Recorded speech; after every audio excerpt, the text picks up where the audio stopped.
All right, lefty Wandy Rodriguez for the Astros, right-hander Carlos Silva for the Cubs. We'll have Cubs baseball coming up from beautiful Wrigley Field next.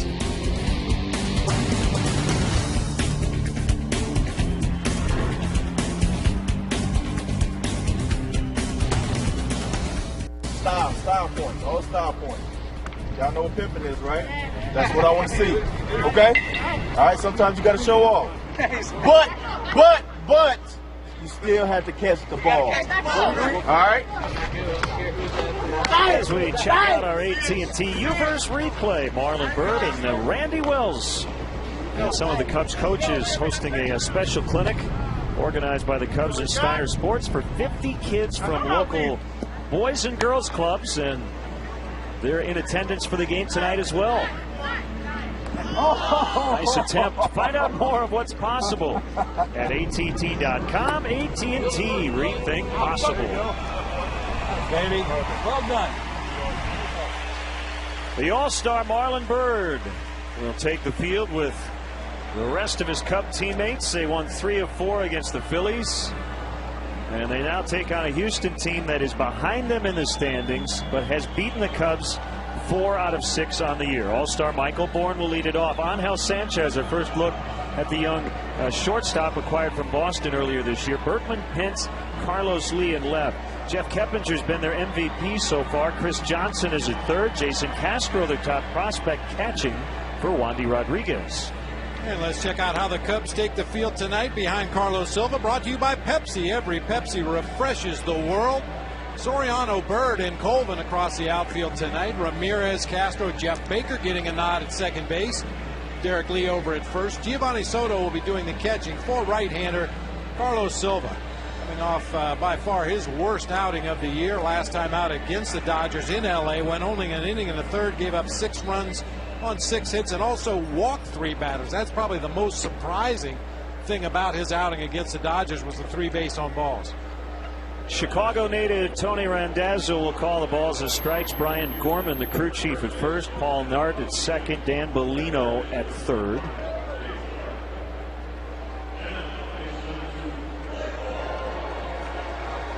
And 8 days ago, just 40 pitches, and got ejected after arguing a close play at first against the Dodgers. But it's a new half, and I don't think that marred what was, Bob, one of the best halves of his career. 9 wins. And arguably the most consistent Cubs starter. Start to start. Good stuff. Kept it down in the zone through a lot of strikes. So we'll just ignore his last outing against the Dodgers. Here comes the 1-0 to Michael Bourne, who lays down a bunt, and they're going to let it roll. And it goes foul. Local knowledge there. You have to know your own field. Ramos Ramirez takes ground balls every day before the ball game and watches the pitchers as they take their bunting practice, and he knows that those balls that are rolling between the foul line and the infield grass are likely to go into foul territory. So he wisely lets it go. Probably wasn't going to have a play on the speedy Michael Bourne, and as it is, it just goes as a foul strike. Cornerman still in. The 1-1 to Bourne is low. 2-1. Welcome back, partner. I know you had an extended break. Got a chance to watch your son Michael extend a hitting streak that keeps growing. Yeah, I didn't mess it up. I was a little worried going down to Florida to watch him play for a week. I would bring some bad luck, but he had a hit every game I saw and had a hit his first at bat tonight to extend his streak to 18 games. That's smacked into center as a second base umpire Paul Nart had to get out of the way. And Michael Bourne is a huge threat to steal, especially for a team that is near the bottom of the league in runs. Let's look in on that Cubs minor league report. Brad Snyder with a 14-gamer. Robinson Chirinos catcher homering in his 3rd straight game. And Michael Brenly now with an 18-game hitting streak.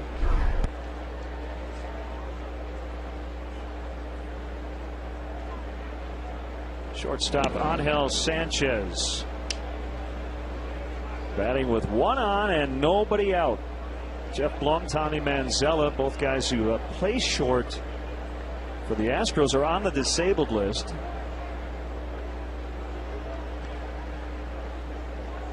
Houston held yesterday to just 3 hits.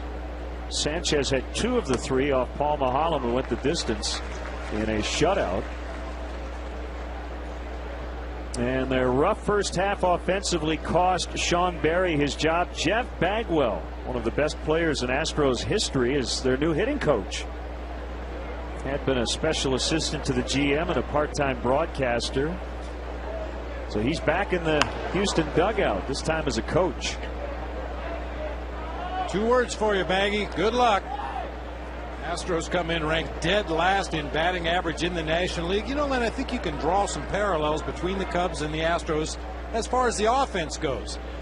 You look at a lineup with Lance Berkman and Hunter Pence and Carlos Lee in the middle of the lineup, and they're built to slug. They have a ballpark that's made for right-handed pull hitters. And they just haven't gotten it done.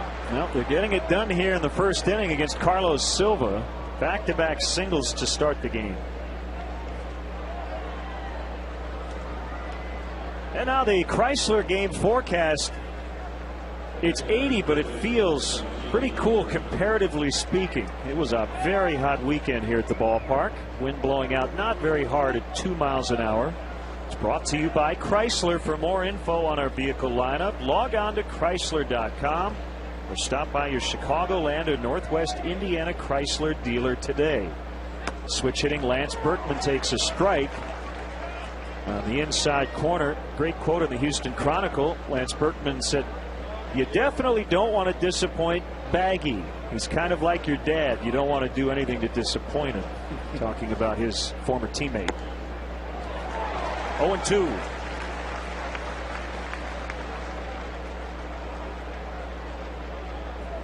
Well, and if you're not familiar with Jeff Bagwell, he manned the right side of the infield along with Craig Biggio for years down there in Houston. 2 of the killer bees. And Bagwell was one of those guys. Played the game hard every day. Played hurt. Played just about every game every season. And expectations will be high for his hitters. Franchise leader in homers, RBIs, and walks. The 1-2 to Berkman is inside. 2-2. Good combination of pitches there from Silva. A couple of sinkers off the plate inside that tailed back to the corner and then came right back with a slider in the same location that moved down and in. Berkman able to lay off.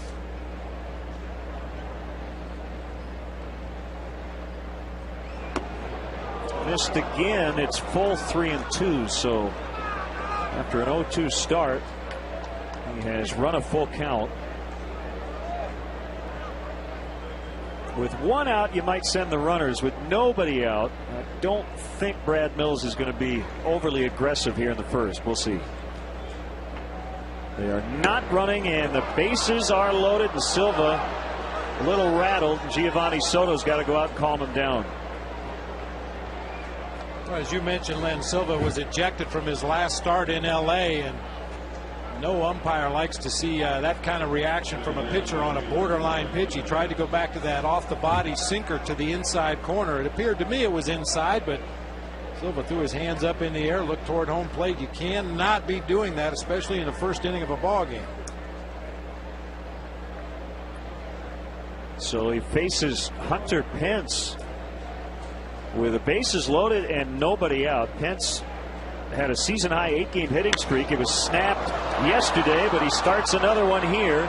They get one little double clutch by Soriano, and Silva will cut it off. A 2-run single for Hunter Pence.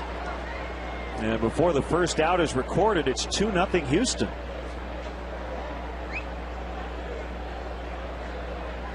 And Silva has really lost his focus out there. That ball 4 called to Lance Berkman. You see Pence goes down and digs out a sinker, lines it into left field for a base hit. We know Soriano's got a great throwing arm, very accurate, but just couldn't find the handle on the baseball. And who cuts it off?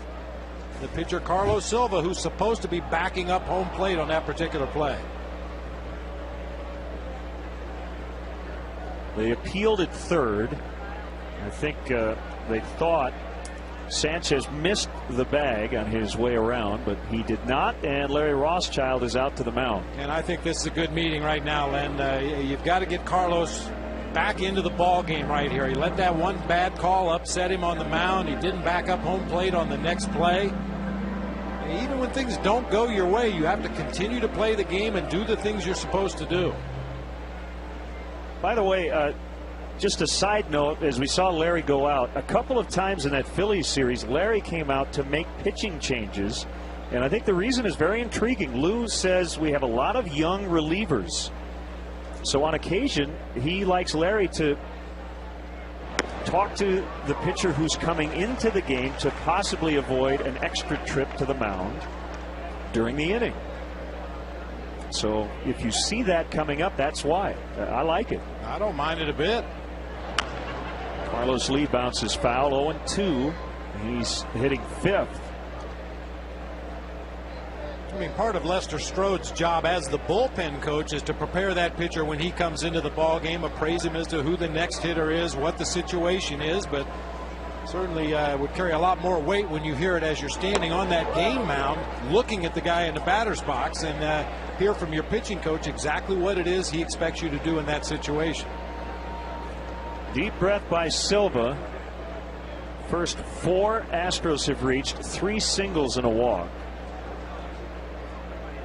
Carlos Lee coming in at just 235, but we know he can do a lot of damage against the Cubs. Boy, especially if you let that ball stray out over the heart of the plate and up a little bit. And get those big arms extended. He loves to pull that ball to left field.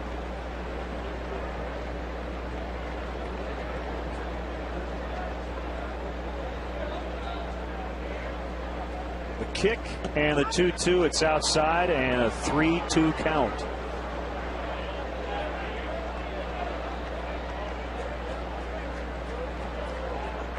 When Carlos is right, we talk about it a lot. He hits the target every time, and he's not done that here in this inning. And a fair ball past a diving Aramis Ramirez. Here comes Berkman. Right behind him, Hunter Pence, and they get 2 more. It's 4-0. I'll tell you, we'll probably see somebody get up in the bullpen this early, because right now Carlos Silva doesn't have it. That's that sinker that started on the outside corner, ended up right in the middle of the plate. Just a hard ground ball, unfortunately, in a good spot for Carlos Lee, as Ramirez could not get there with the dive. Took a little bit of an odd carom off the sidewall, and Soriano has no play on Hunter Pence. Bullpen quiet at the moment, and Silva tries to get that first out. Fastball in there against Jeff Keppinger, who again has been the Astros' best position player throughout the season, having the best year of his career.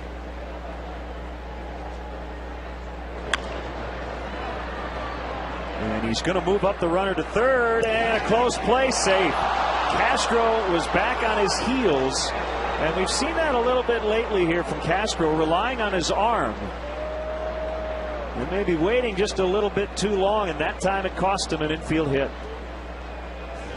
Got caught backpedaling a little bit on that last big hop that came out there to him at shortstop. You'll see him back up a half a step, take his sweet time to get rid of it, and Keppinger was busting it down that line and earns an infield single right there. I don't care how good your arm is. If you're backing up when you field the baseball, you're not going to get as much on the throw as you could if you're coming in with your momentum going toward your target. Boy, Bob, I don't have to tell you how, with a pitcher struggling like this, your defense has to be even better, because Carlos Silva's struggling to get an out, and that would have been a routine one. Should have been routine. Let's see if they can turn 2 here. They do, as the Astros get an extra run. No RBI for Chris Johnson, but it is 5-0.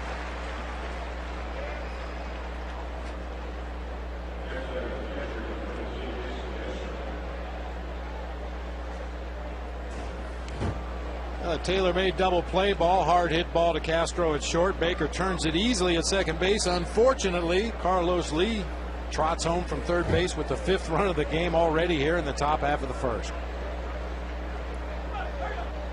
So for the first time since Michael Bourne led off, nobody on, and it's rookie catcher Jason Castro taking ball 1. Boy, look at that. And his last start, he struggled early. Gave up 3 in the first inning.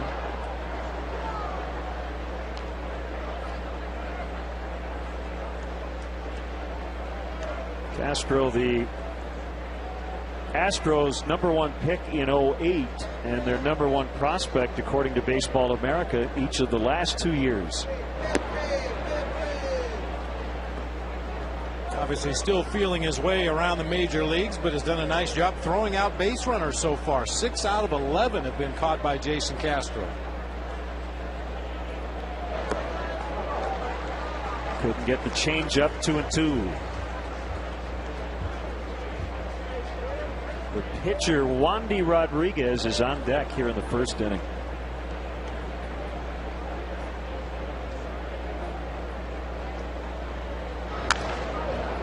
Pulled foul, and Castro cracked his bat.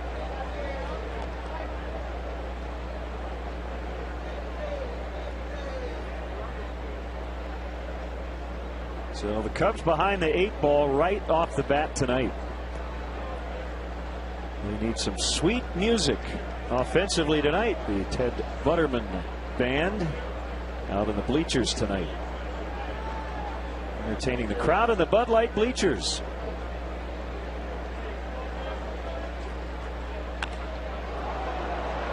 This will get down. Colvin will play it on the hop, and the Astros will bat around as Wandy Rodriguez will come up.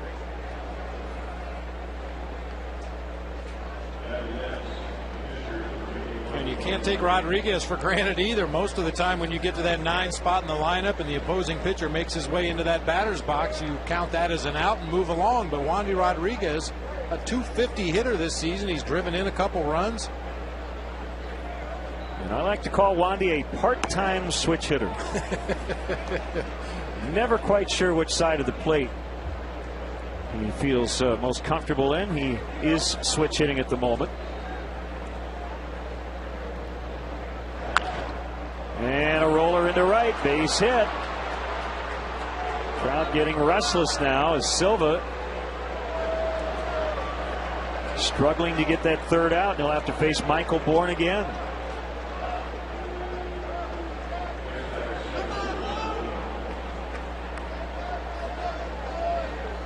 Mitch Atkins is going to warm up. And you may be wondering why no activity before now. You'd like to think that Carlos Silva, when he got down to the bottom of the order, might be able to find a way to get that last out of the inning after the double play and get his team back into the dugout and hopefully continue on in this ball game. But now that you roll around to the top of the order again, even with 2 outs in the inning, you've got to get somebody throwing.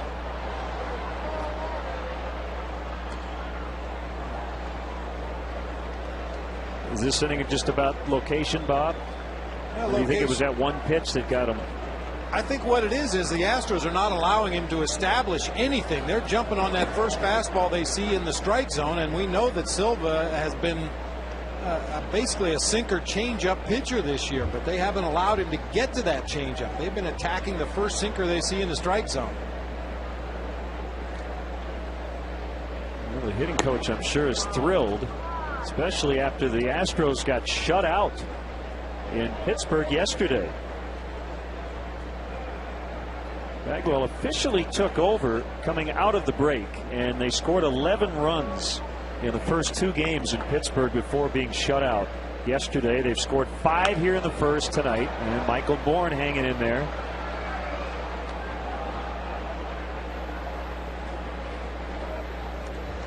Cubs were feeling pretty good after what they did to Roy Halladay last night. Tom Gorzolani got his 3rd consecutive win. A nice series victory, and they really could have swept the Phillies if not for the rough 9th inning on Saturday. 3-2, and more frustration from Silva. Tom Gorzolani's been really good since returning to the rotation. Yeah, part of the problem is Silva thinks this is a strike. That ball never gets back to the corner. It's a good 2 baseballs off the inside corner, and he wanted that pitch. Runners go on the 3-2, ball 4 to load them up. we've talked about this before, Bob. Of all the tough decisions involving pitching changes, this, I think, is one of the toughest for a manager, isn't it? The idea of, can my starter get it back?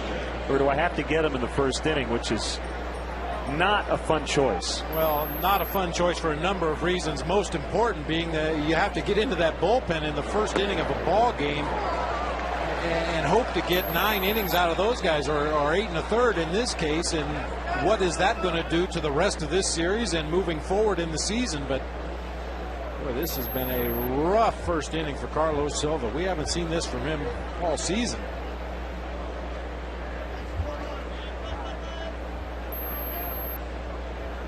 Seven hits and 2 walks. And a liner is dropped by Castro. Throw's going to go to first. Derek is able to put his foot on the base to finally get out of the inning. They got 5, and they could have had more. The Cubs are coming up.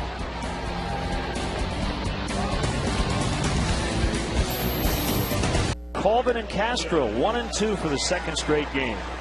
Lee, Ramirez, Bird, Soriano, they've all had good stretches here lately. So has Giovanni Soto. Jeff Baker, a rare start, his first since July 1st. And Carlos Silva barely able to get out of the top of the first. Take a look at the Astros defensively. El Caballo, Carlos Lee in left. Michael Bourne, their lone all-star in center field. Hunter Pence over in right. Johnson, Sanchez, Keppinger, and Berkman across the infield. The 23-year-old Jason Castro out of Stanford University doing the catching tonight for left-hander Wandy Rodriguez. Rodriguez, a fastball, curveball, changeup pitcher. He'll change speeds on his curveball. You'll see some real slow ones rolling up there in the high 60s. He'll throw a harder one that looks more like a slider. Been a tough year for Wandy, and he's always been better at Minute Maid Park than he has been on the road. When his curve is right, it is one of the best pitches by anybody in the majors. But this year's been a little different. 11 losses, tied for the major league lead, along with his teammate Roy Oswalt. Been a lot better lately, an ERA under 2 over his last 4 starts. Fouled back by Tyler Colvin. 0-2 the count.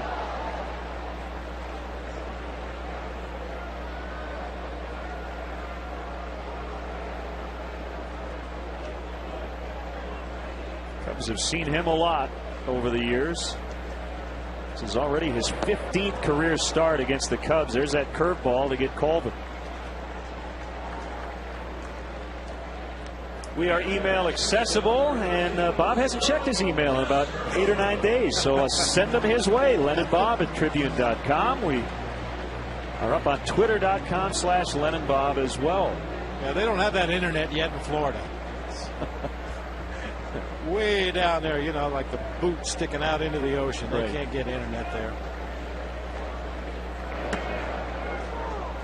Well, Lou has been talking about this sort of lineup for a while and decided to do it last night, interestingly enough, against Cy Young contender Roy Halladay, and man, did it work out. Colvin had 3 hits. So did Castro, and the Cubs scored 11 runs. Anytime you plug a couple of youngsters into the top of your batting order, the word you'll hear is energy. You like to see those guys at the top of the order that are still very excited. They haven't had time to be jaded by the Major League Baseball experience, and both Colvin and Castro run extremely well, so it gives the Cubs probably the best speed they have at the top of the batting order. Well, we saw a couple of suicide squeezes. One ended up being a steal of home. The other one by Ryan Theriot, the go-ahead RBI on Saturday. Unfortunately, the Cubs lost it late, but it's the kind of baseball Lou has wanted to play for a while, and now is able to do it more often.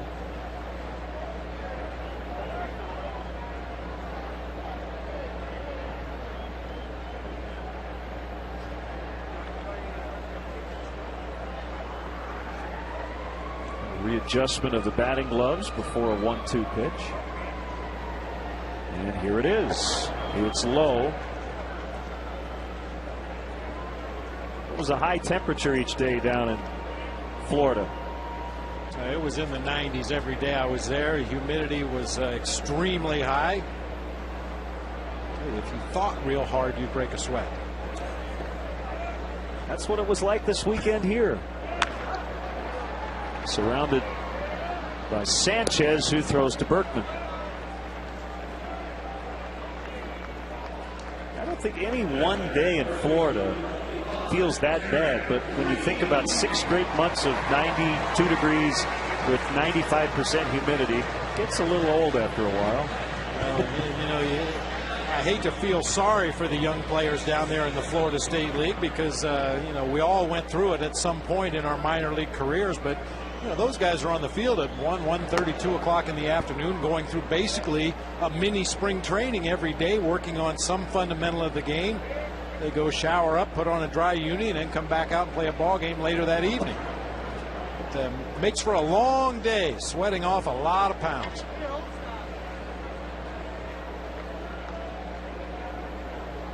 But like I said, every player on that field right now has been through it. It's been a good matchup for D. Lee. 14 for 32. How about this, though? Alfonso Soriano 1 for 20. I saw that number and thought maybe Fonzie would have a night off tonight, but I guess Lou figures he's due. A pop up by Lee. Looks like Berkman's going to have room. Now back toward the field of play. It ended up fair as he made the catch. And the Cubs go down quietly, trailing early 5-0. Savage from Algonquin getting an autographed baseball from Marlon Byrd. For more info on how you can be a Walgreens celebrity bat kit, go to WGNradio.com. Walgreens, the pharmacy. The Chicago Cubs. Carlos Silva out after 1 inning. He faced 11 batters. Gave up 7 hits, 5 runs, walked 2 in his second consecutive very short start. Right-hander Mitch Atkins is in. No word from the Cubs whether any sort of injury was involved or it was just not his night, and Lou decided to make a change before sending Silva back out for the second. But that's 2 1/3 innings over his last 2 starts combined. And it glances off the glove of Jeff Baker, and Berkman has a base hit. Number 8 already for the Astros.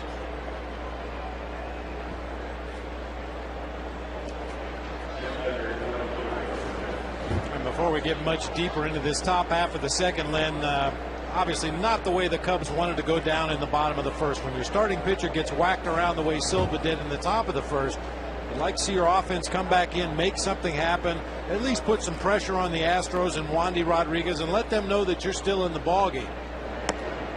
A very quiet 1-2-3 bottom of the first. Well, the sun right now is an issue for Derek Lee as he holds up his glove. I don't think Mitch Atkins is going to throw over there with the game score what it is, and Berkman with a short lead. Berkman only 4 stolen base attempts this season. He's been successful 3 times. There have been years in the past when healthy that he was a stolen base threat. You really had to keep an eye on him over there, throw over to keep him close. With a 5-0 lead here in the second inning, doubtful that he's going to be going anywhere. Just 2 years ago, 18 out of 22.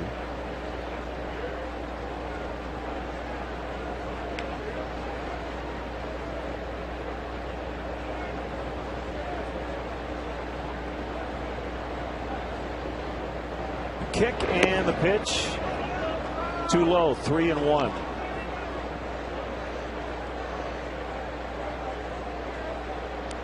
Mitch Atkins, a 7th rounder back in 2004 from Browns Summit, North Carolina. 24 years old. That's a strike, 3-2.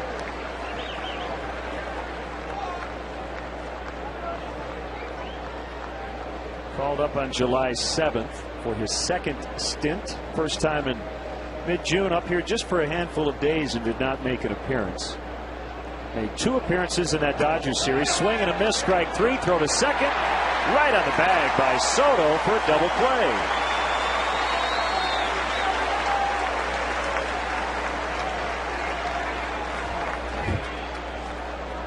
Good to see Giovanni Soto unleash a good throw right on the bag. He's had some issues with his throws to second base, tailing back to the second base side of the bag.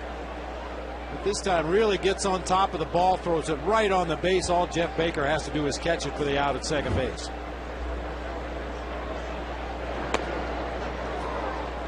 Strike 1 on Carlos Lee. 2-run double. Inside the bag at third.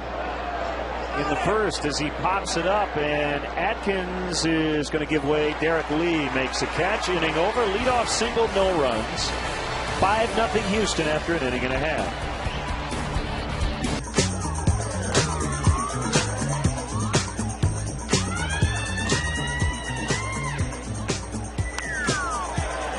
Ramos Ramirez dunks it into right for a base hit. We'll enjoy some more delight, don't we? Actually, it's D.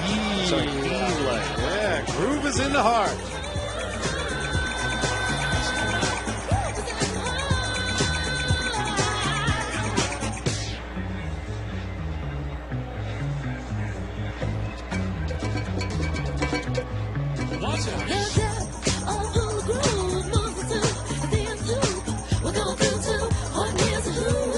Wash out. It's Budweiser. It's what we do. Ron Santos' iPod gave us that track. So leadoff man on, Marlon Byrd. Takes it inside and got hit 4 times in the Phillies series. It's unbelievable. He has been hit 16 times this season. Most by a Cub since 1905. Frank Chance hit by 17 pitches, 5 to 4 to 3, a double play. He's got a good chance to set the all-time Cubs record. Bill Dahlen in 1898 hit 23 times.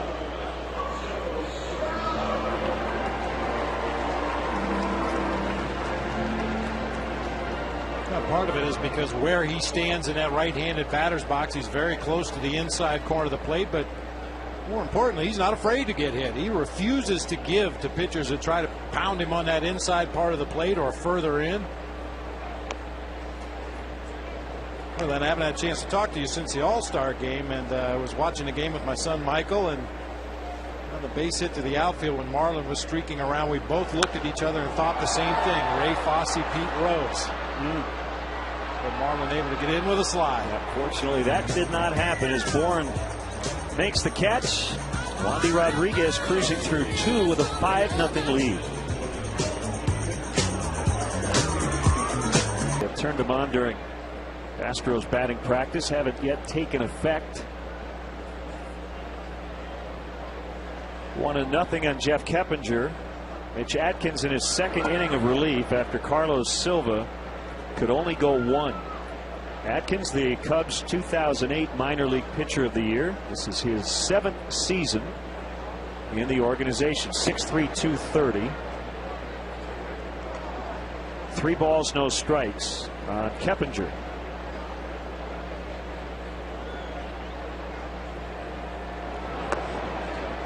Caught the inside corner to make it 3-1.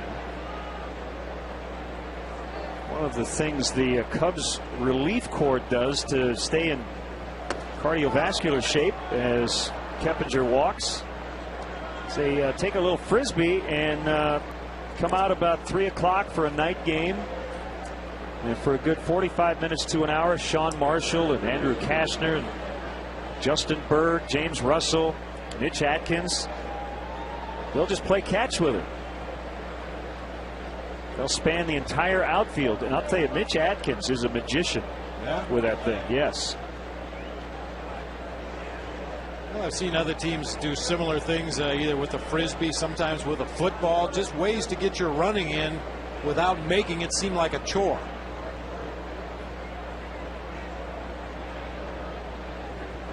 Sean Marshall's kind of the ringleader. But, yeah, they're all pretty good. I get a kick out of it when we're in a road ballpark and someone lets it fly and it goes into like the third deck. And that pauses the game for about 15 minutes as they all look at each other like, who's going to go get it? Who threw it? You have to go get it. Go into Miss McGillicuddy's yard to get the Frisbee. Big swing by Johnson. 1-1 the count on the Astros third baseman. Well, they'd get their road work in if I was playing Frisbee with them, because I can't throw those things straight. I have a heck of a sinker. Usually you have to pick it up as it's rolling in your direction. Castro can't get it. Kind of an in-between spot for Starlin. And they'll be at first and third. That should be a hit for Johnson. Hey, fans, don't miss the action as the Cubs battle the Astros this Wednesday right here at Wrigley Field. Game time is 1:20, but be sure to arrive early. The first 10,000 fans will receive a Cubs keychain, compliments of Chevy. You've got to get your own Chevy, but we'll give you the keychain.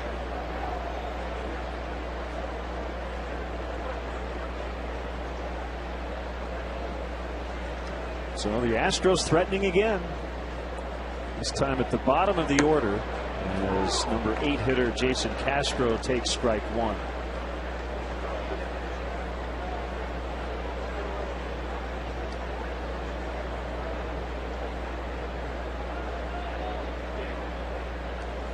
You know, I mentioned earlier with the sun being an issue, not anymore for Derek Lee. As the 0-1 is on the way, and a deep fly ball to right. Colvin starting to run out of room into the basket. It's a 3-run homer for Jason Castro, and it's 8-0. That's his second career homer, and his first since June 24th.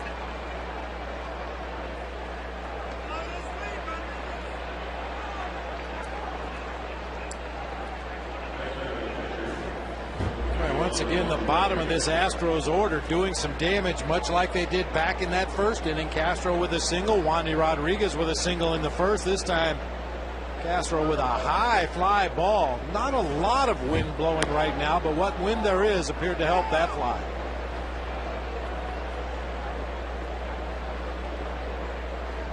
So now 8-0, and the 0-1 to Rodriguez is fouled back. What I was going to say is, Berkman not a huge threat to steal. I mentioned the game score. I still think it's early enough, Bob, where you don't call off the dogs just yet, even though you have the other team's starting pitcher out of the game. I don't think the Astros are going to run a whole lot now that it's 8-0, but way too early, I think, for those unwritten rules to kind of kick in, don't you? I agree.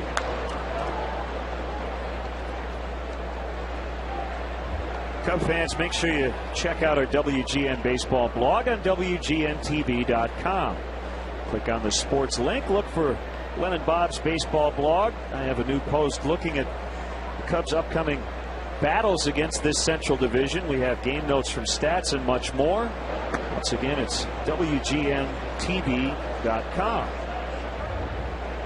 I've told you what Whitey Herzog thought about calling off the dogs early in the game. He said, if you promise me you'll quit trying to get hits and score runs, we'll stop running. Yeah, well, I like that. Atkins will throw out Rodriguez. For the first out. Well, especially a team that has struggled as much as the Astros have this year. I mean, they're going to enjoy the rest of this ball game. I would imagine that a number of their players feel like every at bat they get in the game from this point forward is gravy. Got an 8-0 lead in the game. Now's the time to get greedy and try to pad your stats a little bit. There's a manager, Brad Mills, in his first year. And along those lines, as an offensive player for the Cubs, three guys haven't even had their first at bat. From your perspective, does that change your approach? Down 8-0 at this point, as Soriano will drift and make the catch. Well, certainly it used to. I mean, back in the day, and I don't know when the day stopped, but when you found yourself behind by a lot of runs early in the game, the general thinking was you need base runners. So everybody took until they got a strike. Some guys until they got 2 strikes. But I think that theory has kind of gone by the wayside. A lot of teams, when they're down by a lot of runs, figure the best chance they have to get back in the game is to swing at that first fastball. And with an 8-0 lead, Wandy Rodriguez is probably going to come right at the Cubs hitters.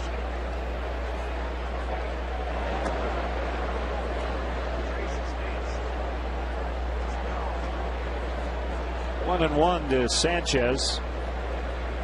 Already getting his third at bat, and again Soto and Baker haven't even had one for the Cubs.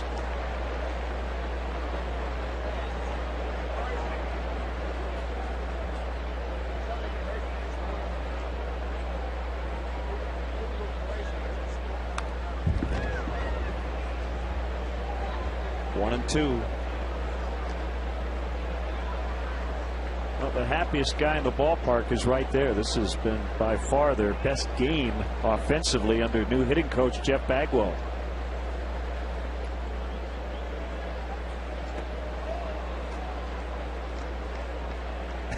And we go back to our conversation with him when we were in Houston the last time he was broadcasting. He didn't love Wrigley Field. Didn't feel like they're very comfortable hitting in this ballpark. He certainly enjoyed the, shall we say, fine restaurants here in the city. He may not have liked Wrigley Field, but he loved Wrigleyville.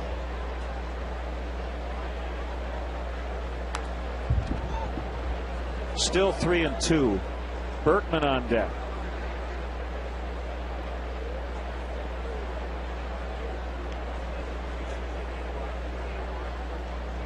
Sanchez acquired from Boston on July 1st in exchange for catcher Kevin Cash. Colvin underneath. That's the inning. Rookie Jason Castro with a 3-run blast, and it's now 8-zip Houston.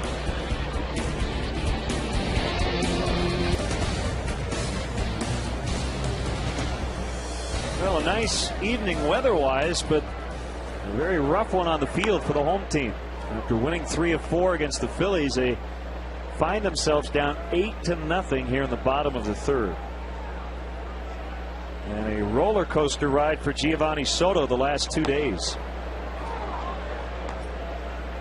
On Saturday, dropped the throw from Tyler Colvin and what would have been the final out to beat the Phillies. But they tied the game as the ball got out of his glove on that tag play. Would add 3 more and win 4-1. And then last night he came back, hit a home run, knocked in 3. That's no fun. No.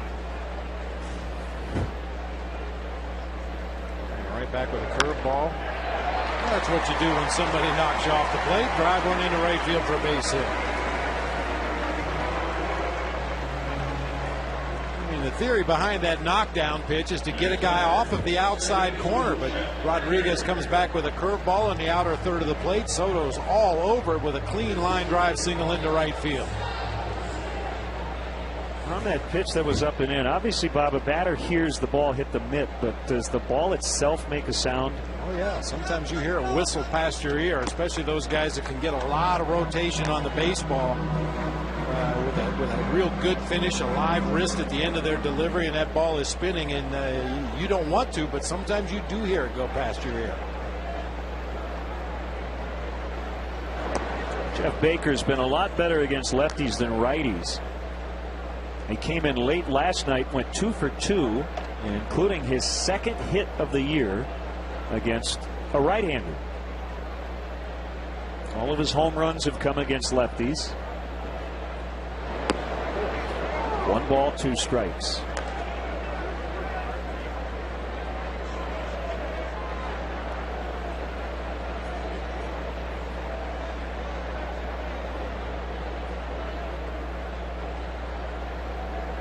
Rodriguez working quickly. That's off the end of the bat. Foul out of play. Well, Ken Maka got what he wanted.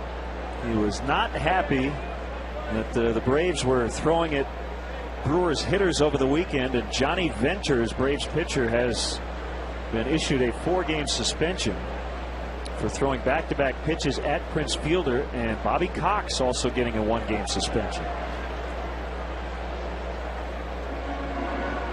You've been talking about this for a long time. With the weather, go players' tempers. And we had one in San Diego, I believe, yesterday between the Padres and the Diamondbacks. You had the tempers flaring in Atlanta.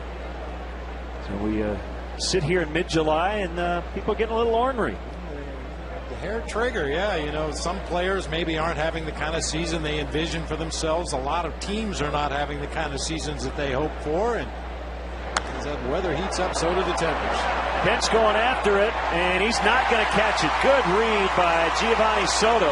And Mike Quade not taking any chances with his team trailing by 8. Well, the crowd booing, but this is a no-brainer. You have to be 1,000% sure with nobody out that he can score. Part of your job as a third base coach is to not only know the outfield arms on the opposing team, but the guys who are going to be responsible for the cutoffs from the outfielders. Pence chases that ball all the way down into the right field corner. Soto coming into third base where he sees that stop sign. Jeff Keppinger was the man who was the cutoff on that ball down in the right field corner, and Keppinger is very strong-armed and very accurate. Here's a pitcher, Atkins, taking a strike. His second career plate appearance, a strikeout in his first one.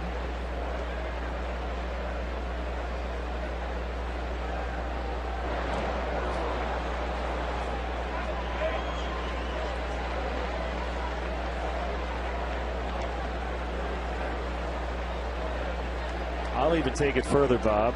You know, the fans wanted to see Gio try to score on that play. The Cubs can't get him in with nobody out here in the third inning. Even with the pitcher at the plate right now, they're not going to win this game. Got to find a way to get him in, and hopefully Baker as well. And Atkins going to ground out. And still a chance to get at least Soto in. Cub fans, if you want to manage the game along with Lou Piniella, log on to WGNTV.com right now and click on the WGN Sports Game Zone banner to connect to all the up-to-the-minute stats and info while you're watching at home. Game Zone is sponsored by The Great Escape, pools, patio and play sets, hot tubs, and more.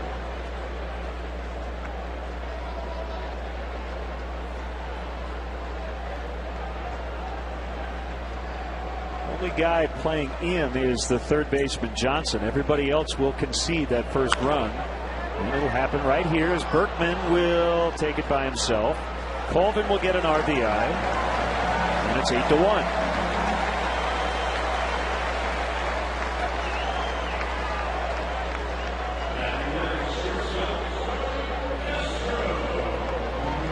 Time now to check out tonight's improvement from Menards. Saw pitchers make adjustments in June, and now Starlin Castro has made adjustments in July. It's been a good month. Yeah, and Starlin himself has said he just feels a lot more comfortable. You get used to the routine at the major league level, which is considerably different than what the guys go through at the minor league level, and he certainly has looked comfortable this month. For all your home improvement needs, shop and save big money at Menards.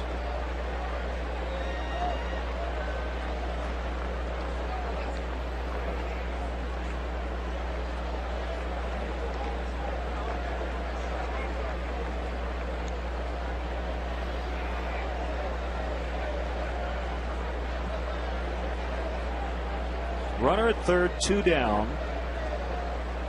Cubs trailing by 7. It is early. We're only in the third. And now 2-0.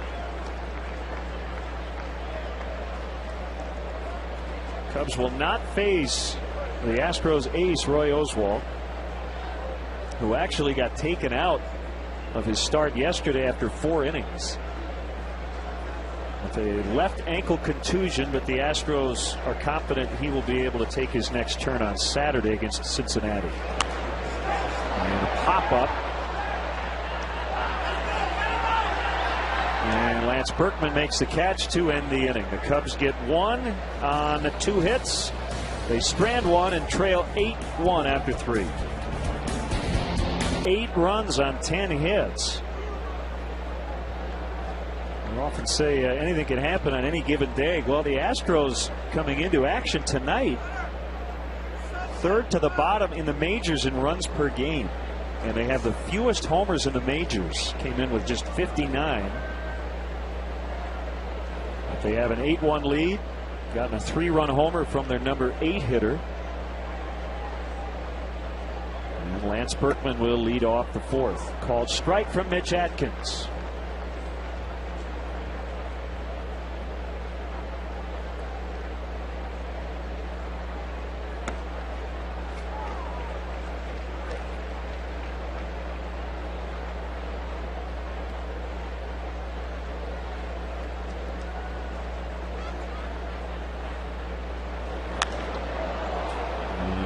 Pop fly out.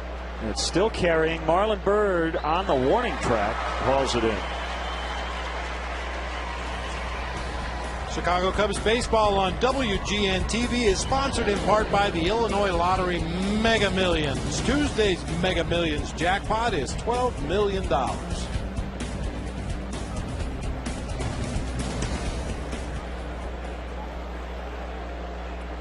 Pence with a 2-run single, scored a run in the first. In the second, struck out in what turned into a strike him out, throw him out double play.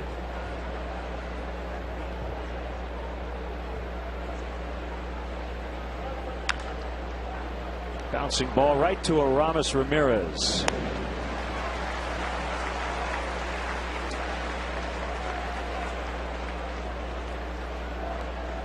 Let's check out who's moving forward with Toyota. Most home runs by a visitor here at Wrigley Field. Adam Dunn. This is among active players. Albert Pujols, who hit 3 in one game this season, and Carlos Lee. Toyota and your local Toyota dealers, official partner of the Chicago Cubs. You saw Scott Rowland on that list. Pretty big news. He got a cortisone shot in his right hamstring today, and he might end up on the disabled list, which would be a huge loss for the Cincinnati Reds. Well, both sides of the ball for the Cincinnati Reds. Scott Rowland with his Gold Glove caliber defense at third, and he has been clutch in the middle of that Reds offensive lineup. Since they got him from Toronto last year, they are 28 games over 500 with him in the lineup.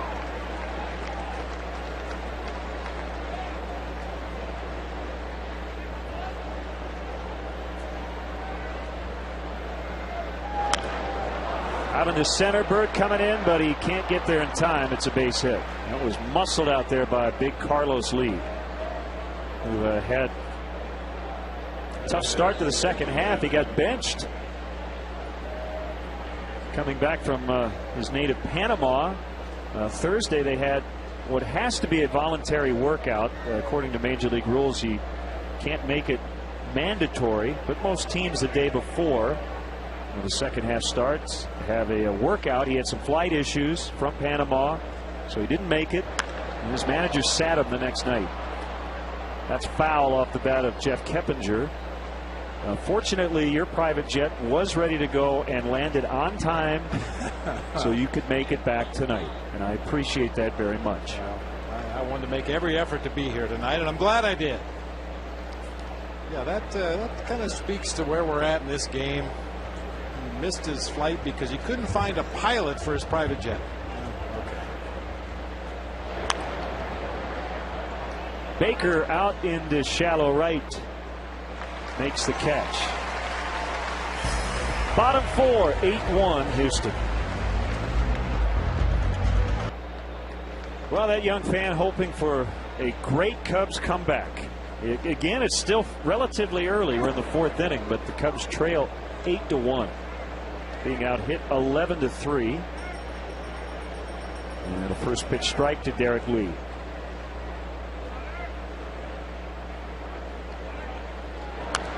Fouled back by Derek. 0-2. Rodriguez with a 1.67 ERA over his last 4 starts against the Cubs, and none of those starts resulting in a decision for him.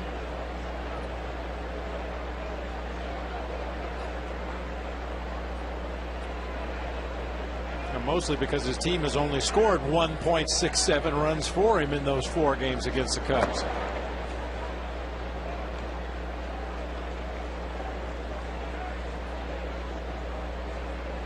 Mention his curveball. It can be a devastating pitch when he is pitching well and cruising along early on tonight. Like a changeup.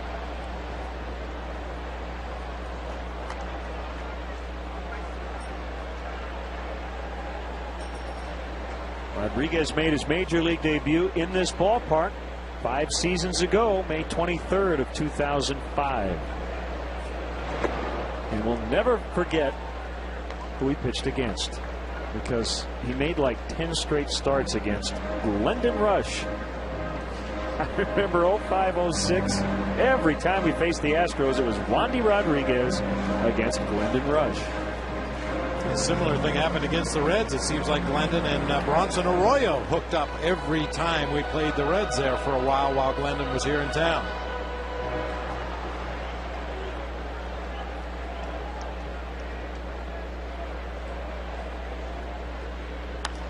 Another foul. Watch the Cubs take on the Cardinals on Friday, this coming Friday, the 23rd at Wrigley Field. Game time 1:20. Be sure to arrive early. The first 10,000 adults 21 and older get a Cubs white t-shirt compliments of Budweiser. Carlos Lee chasing it down, and it'll get all the way to the wall as Derek Lee has a double.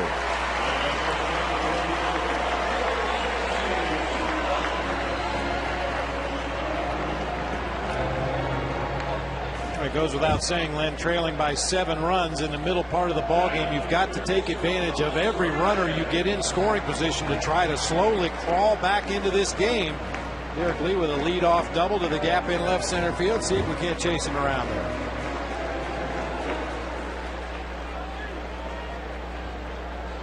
Here's Aramis having a really nice month of July, and he sorely needed it.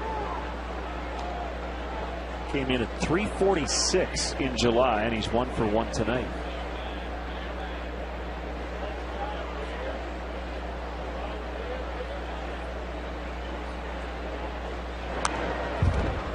Oh, 0-2. Just seems like, for the most part, when pitchers make mistakes against him, he's not missing them. Game-winning home run against the Phillies on a changeup that was belt high from Ryan Madsen in the bottom of the 8th inning. Oh, he got hit on the hand, I think. No, he didn't. He got hit on the knob of the bat, and he tried to sell it, but if he really did get hit in the fingers, I think he would be writhing in pain. Yeah, I think that was a determining factor for Tony Randazzo. That and what he heard behind home plate. And sometimes when a batter gets hit in the hand, it doesn't sound good. Yeah, that appeared to catch him right on the knob of the bat.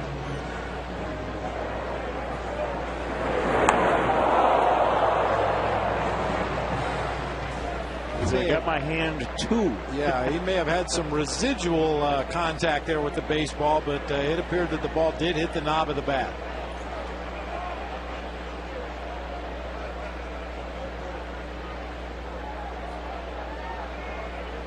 I like that. Aramis was being honest. It got my hand too.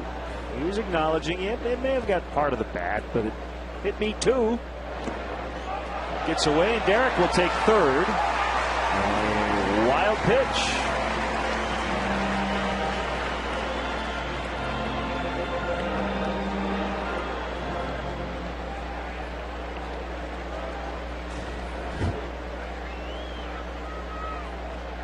It's a fastball in the dirt. I talk about it all the time. No major league catcher ever anticipates a fastball in the dirt. You'd like to think that a big league pitcher can throw the fastball at least close to his target and keep it out of the dirt. And just about every catcher in the game is caught by surprise when old number one, the fastball, ends up in the dirt.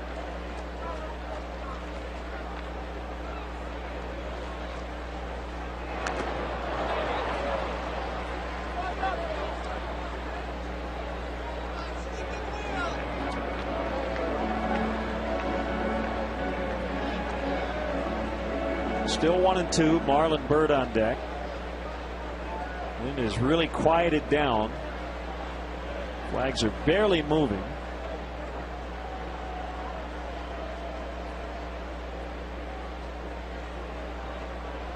And another 1-2 pitch. It's outside.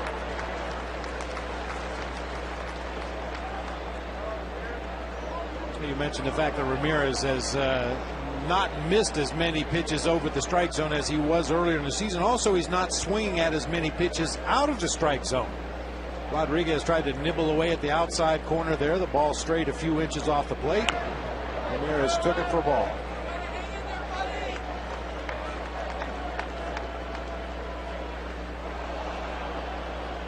And I continue to come back to the fact that Ramos Ramirez did not have much of a spring training this year. He missed the last couple weeks of camp down in Arizona, and that is so vitally important for any hitter to get those last 2 weeks of at-bats leading up to the regular season, and just never seemed to be able to get in a groove in the first half of the year.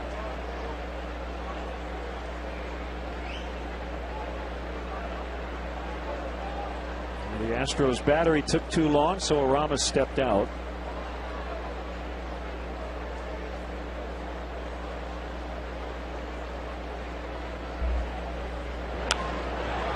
Golfed high in the air. This will get Derek in as Carlos Lee will put it away and will not even make a throw toward the plate. It's 8-2, a sac fly for Ramirez.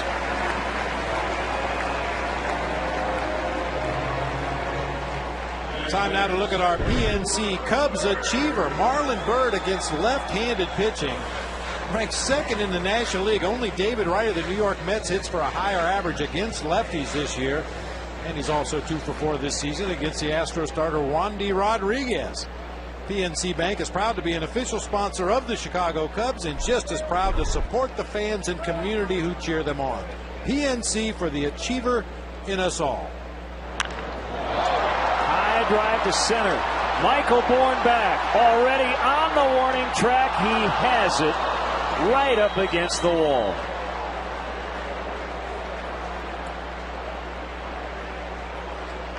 I suppose Wandy Rodriguez was pitching to the conditions. Barely. Man. Well, that's an inner third of the plate fastball. Marlon Byrd's as quick as anybody on those fastballs from the middle of the plate in, and Chase is born right back to the ivy. Right near that 400 mark in straightaway center field. If we had the same wind that we had at the beginning of the ball game, that one at least gets up into the basket. I agree. I think that's about all it would have taken.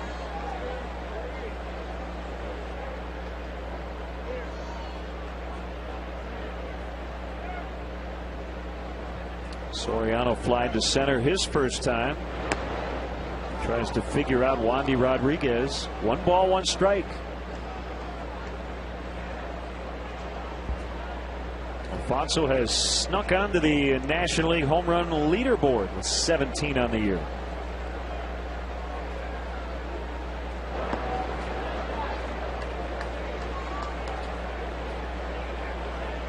All it really took was for Tyler Colvin to get in within 1 of Soriano for the team lead, and he's taken off again. One of 5 players tied for 9th with 17. The league leaders, 4 of them have 22. 3-1.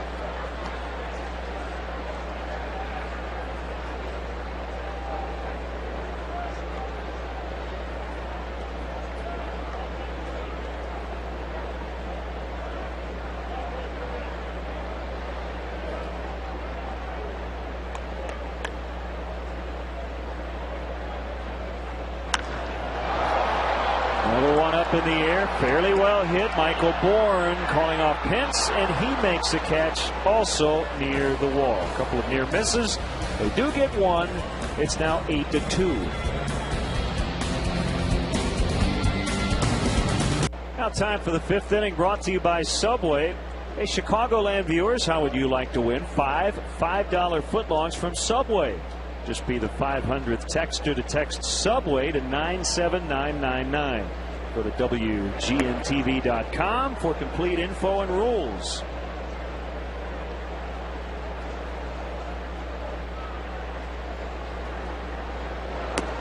Swing by Chris Johnson. Behave, you're on camera.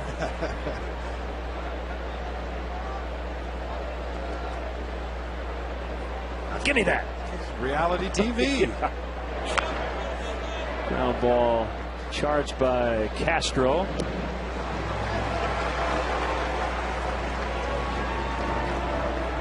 I've got it on this date for you, courtesy of the Baseball Reference Bullpen. 1961, July 19th. On this date, Ford Frick, who was a friend of the Babe, announced that if Ruth's home run record should be beaten after 154 games, that record would have a distinctive mark.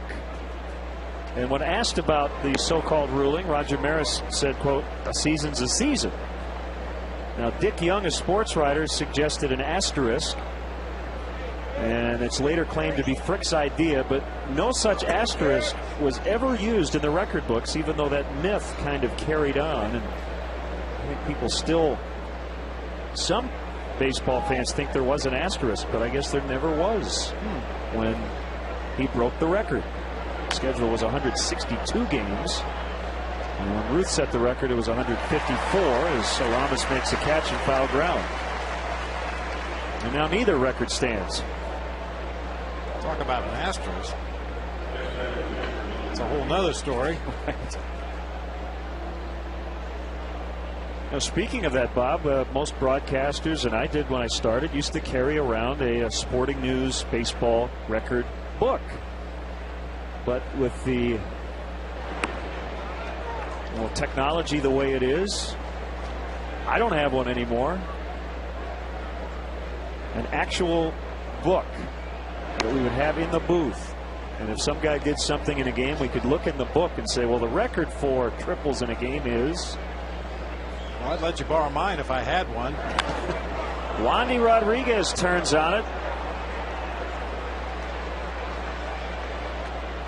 And he's going to stop with a double. So one guy on the team who doesn't really have to go at 100% on an extra base hit. I think he could have had a triple if he wanted to, but he's a starting pitcher, right? Give him a little bit of a leeway. I think he might be hearing it from his dugout, though. Come on, Wandy.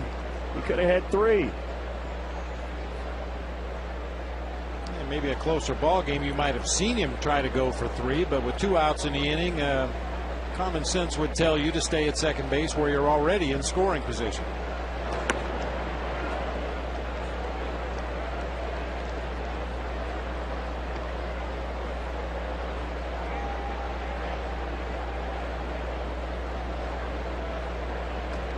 The 1-0 to Bourne, misses 2-0.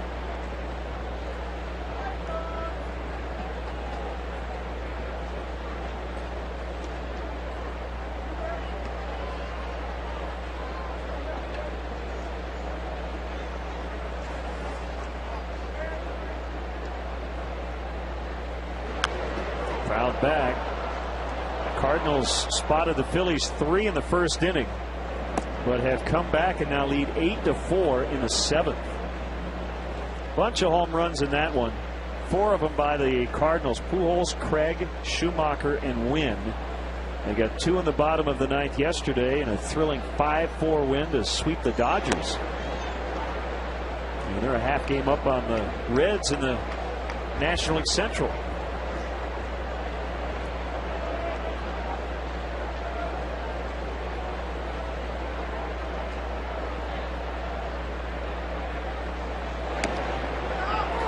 Knees a strike. I will be curious to hear the fan reaction to Joey Votto next time the Reds come to Wrigley Field.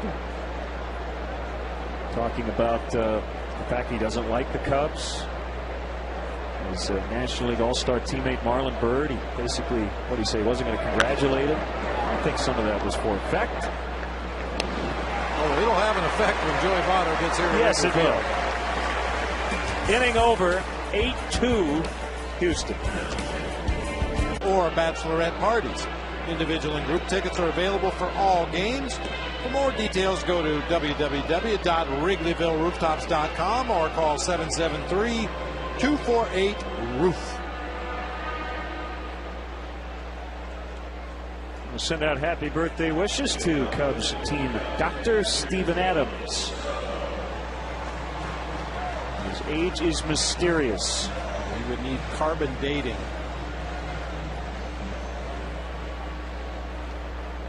Giovanni Soto leading off the Cubs' fifth. A couple of warning track shots to end the fourth. Cubs have scored one in each of the last 2 innings.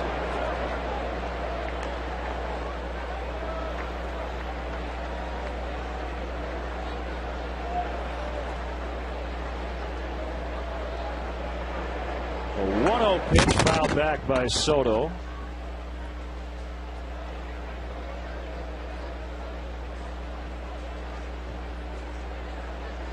Wandy Rodriguez from the Dominican Republic, born in Santiago. At the urging of a coach in the Dominican, he changed his identity and age. He was 19, which would be too old for scouts, so he took on the identity of 17-year-old Eni Cabreja, a friend of his. In 2002, 3 years after he signed with the Astros, he came clean because he wouldn't have been able to get a work visa in the U.S. under his friend's name. And according to a Sports Illustrated article about his odyssey, just a huge weight off his shoulders to tell the truth. So he had to live with that for 3 years before coming clean. You know, there have been a lot of stories over the years about guys' ages being incorrect and eventually being corrected.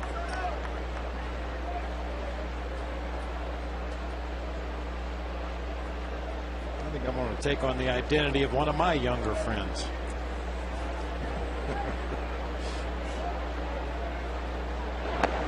Ball 4. It's a leadoff walk.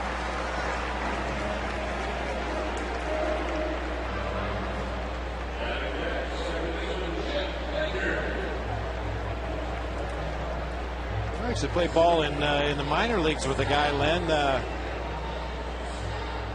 who took on the identity of some unknown person. He said he was from Australia. Now remember, this is back in the day before the internet and where it was very hard to check players' backgrounds, but he finagled his way into a tryout with the San Francisco Giants, made the rookie ball team. I think he actually led the Pioneer League in hitting his first year, and had never really played competitive baseball before. He had been a rugby player down in Australia.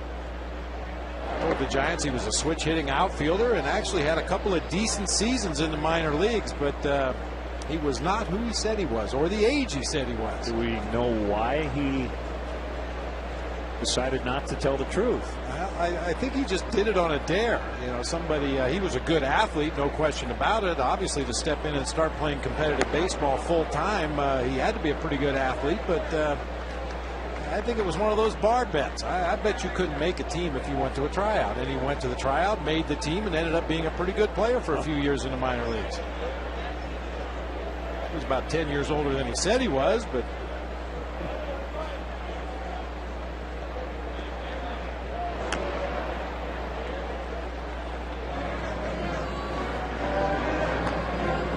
two on Baker. Xavier Nady's going to hit for Mitch Atkins. Yeah, I could never get away with that because I looked like I was 28 when I was 12.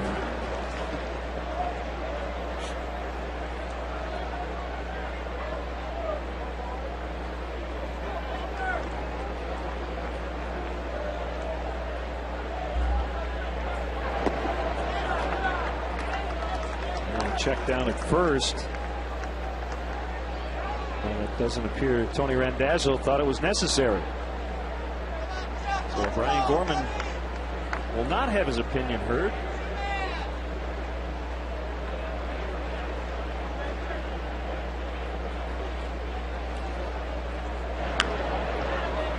And it's foul. As you can see from that foul ball down into the Cubs bullpen, there's some activity down there. It's like Justin Berg beginning to throw as we sneak up on that pitcher spot in the lineup. Well, Phil Cuzzi, not a very popular guy in San Francisco today, and actually the Mets weren't too thrilled with him either. It was a blown call at home plate in the bottom of the ninth yesterday that cost the Giants a sweep. Looked like they had the winning run at the plate. Henry Blanco's tag was obviously late, but called the runner out, and the Mets would win it in extras as Baker strikes out. This Saturday, July 24th, the Cubs host the Cardinals at Wrigley Field. Game time 12:05. But be sure to arrive early. The first 10,000 fans will receive a Cubs car flag, compliments of jewelry.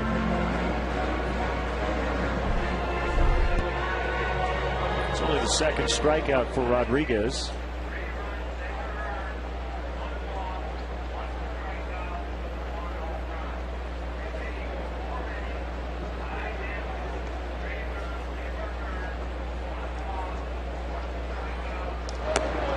Missed badly on a fastball.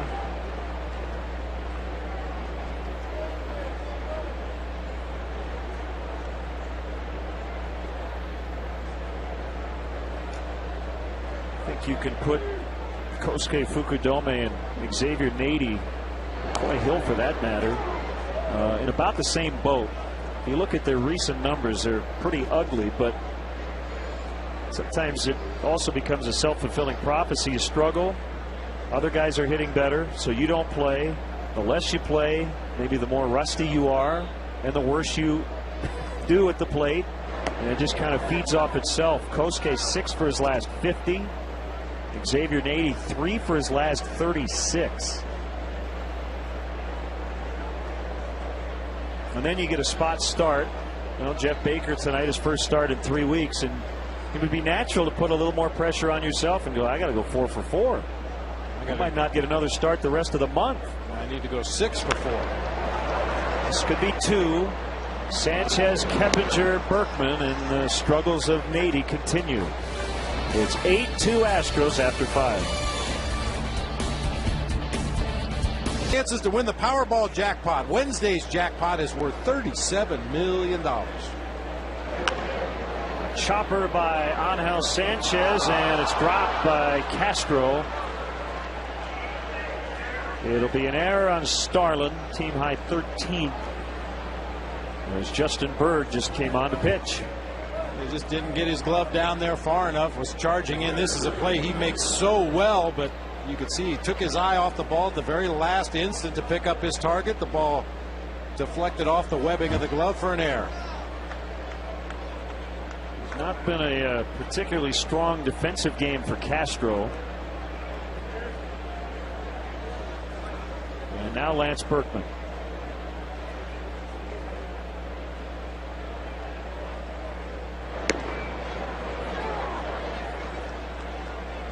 That is the first error by Castro in about 2 weeks.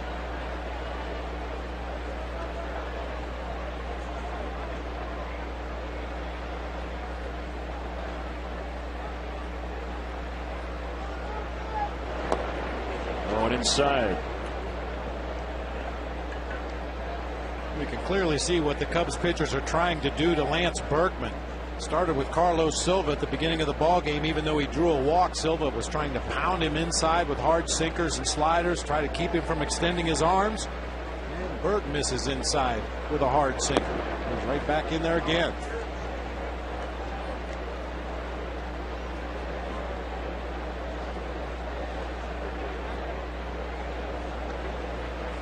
Berg, the third Cubs pitcher. Silva went just 1. Gave up 5 runs. Atkins went 4 and allowed 3 runs. Big swing. Dribbled it foul. 2-2.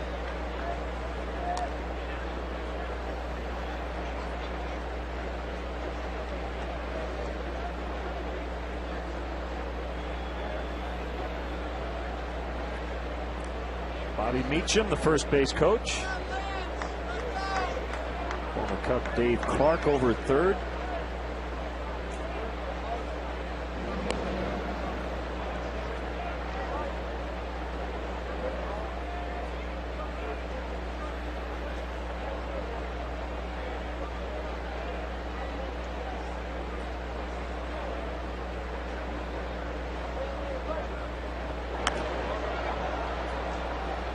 Lance Berkman, a career .297 hitter. Right now at just .252.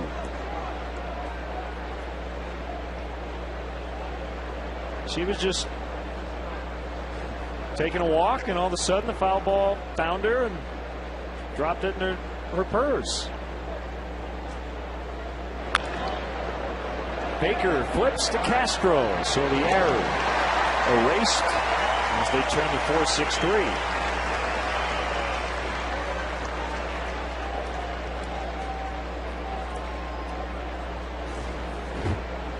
Now Berkman finally does get a pitch out over the plate and pulls it right to Jeff Baker at second base. A tailor-made double play ball.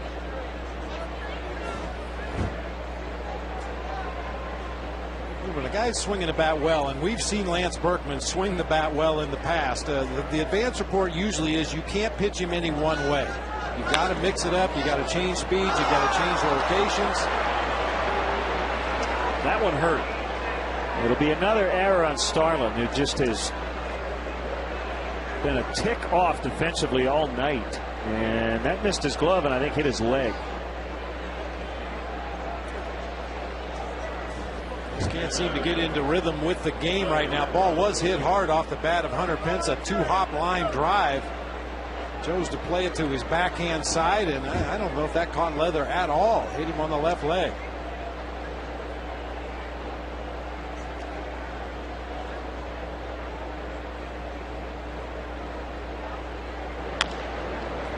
And Ramirez will handle this bouncer as he throws out Carlos Lee. 2 errors by Starlin Castro. No runs, however, and it's still 8-2 Houston. Gathering in the comfort of the Wrigley Field Mezzanine Suites presented by Nuveen Investments. Suites are available now for games during the season. To book your suite or for more information, visit Cubs.com/suites or call 773-404-4200. Houston 8, the Cubs 2. As Tyler Colvin pounds it on the ground foul past first. 1 ball, 1 strike, and the Cubs' leadoff man, Tyler Colvin. They have 2 rookies at the top.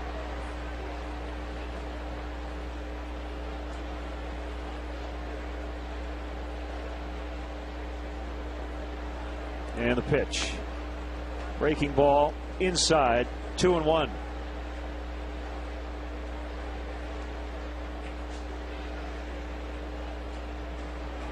Well, Detroit got swept in Cleveland to start the second half, and they go home and they have to play Texas. And the Rangers lead the Tigers 6-5 in the bottom of the 8th.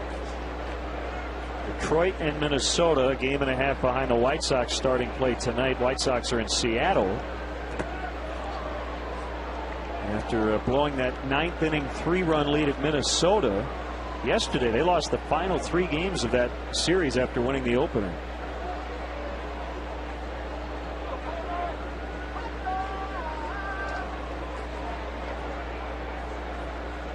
Minnesota trailing Cleveland at Target Field in the 5th, 2-1.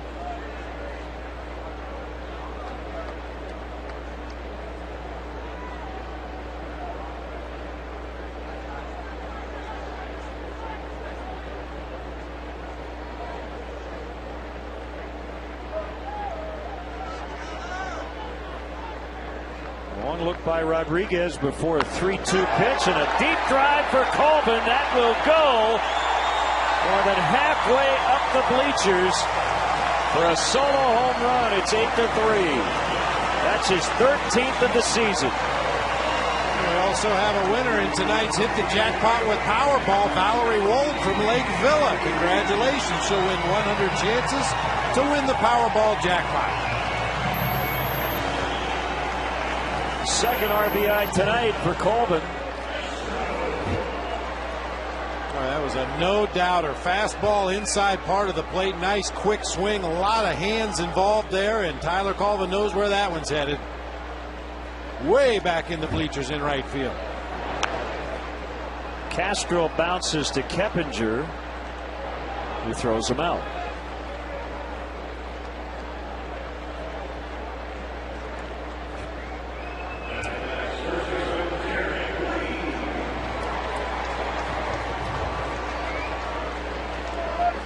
Starlin Castro is a little gimpy heading back to the dugout, and I think it's a result of that hard bouncer off the bat of Hunter Pence that caught him on the side of the leg. Some wounded pride too. He's had a rough night. Well, after you've made 2 errors defensively, unfortunately no runs scored for the Astros, but the first thing you want to do when you get in that batter's box is do something to make up for the errors, and maybe a little overly aggressive that time for Starlin. Swung at a pitch he probably didn't want. Grounded easily to second base. Right center, Bourne can't get it. And Derek Lee has another extra base hit.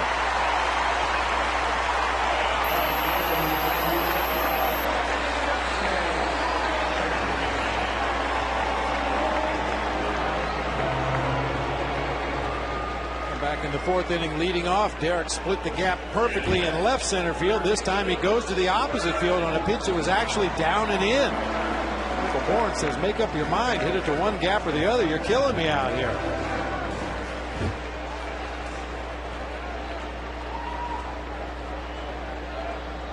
Ramirez with a single and a sacrifice fly.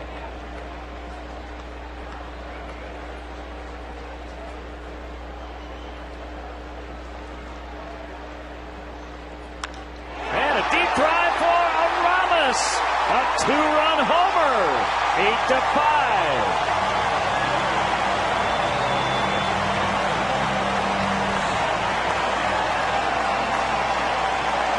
Second homer of the inning, and the Cubs are back in it.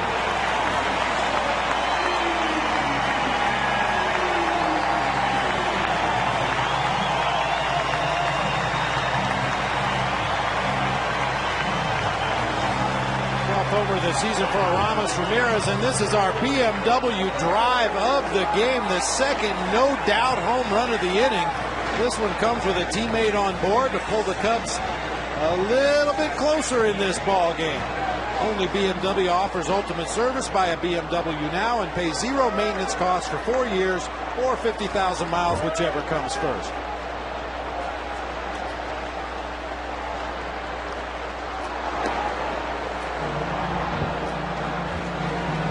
So they were trailing 8-0 in the 3rd inning and have scored the last 5 runs.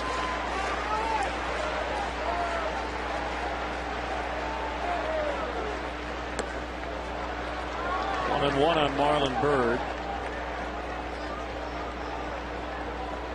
So for Ramirez, his 6th homer over the last 11 games. He had 3 over his previous 47.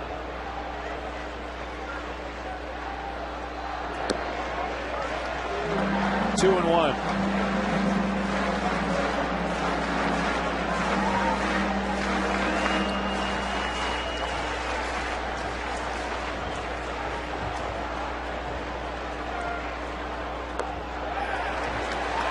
Three and one to Byrd. We're seeing a little overcompensation on the part of Wandy Rodriguez. He's been a strike throwing machine in the early going tonight, but a couple of tape measure home runs. Now he's trying to nibble around at the bottom of that strike zone and has fallen behind Marlon Byrd. 3-1. Great hitters count. Wilton Lopez getting ready very quickly in the bullpen.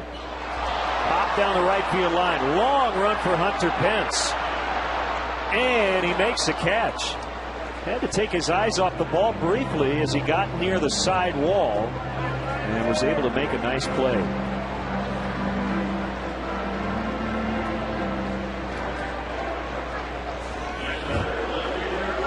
Hunter Pence takes more steps than any outfielder I've ever seen to get to the spot, but more often than not he does get there.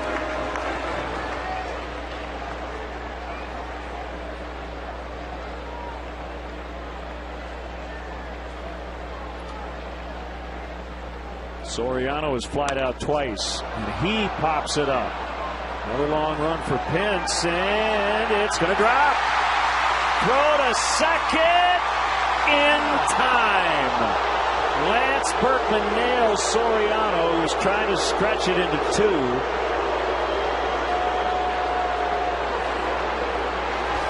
The throw right on the money. Had to be perfect, and it was. And he got him. 8-5 after 6.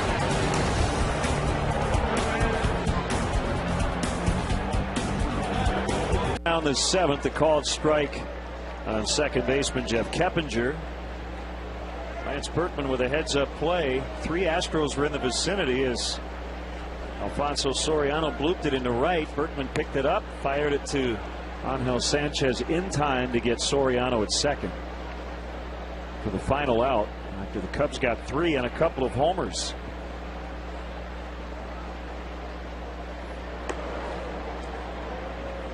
I talk about field awareness all the time, Len, and with the right-handed pull hitting Soriano at the plate, Keppinger was shaded up the middle. Pence was over into the gap a little bit. Berkman, the first baseman, really the closest guy to that baseball, and even though he could not make the catch, that is awareness. He knew the runner was going to be trying to go to second base and made an absolutely perfect throw to get Fonzie at second.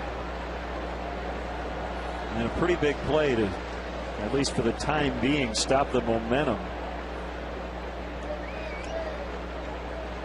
Wide open stance for Keppinger. Very good contact guy. Doesn't strike out a whole lot. And he's worked a 3-2 count.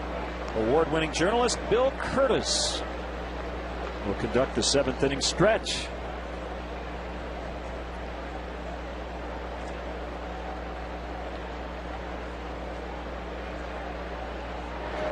And ball 4, leadoff walk. Visit the official online shop of the Chicago Cubs at Cubs.com. Browse the largest selection of official gear, including the latest apparel, nostalgic memorabilia, and authentic classics for the whole family. Get your gear from the official source, the Cubs.com shop. Accept no substitutes. Now, the last thing you want to do after making a pretty big comeback to get within shouting distance is give up a bunch. Bounced foul by Johnson. A leadoff walk to Keppinger. Mentioned the Cardinals leading late, and so is Cincinnati 6-2 over the Nationals at Great American Ballpark in the bottom of the 7th. Miguel Cairo filling in for the injured Scott Rowland with a home run in that game. Johnny Gomes has also hit his 13th.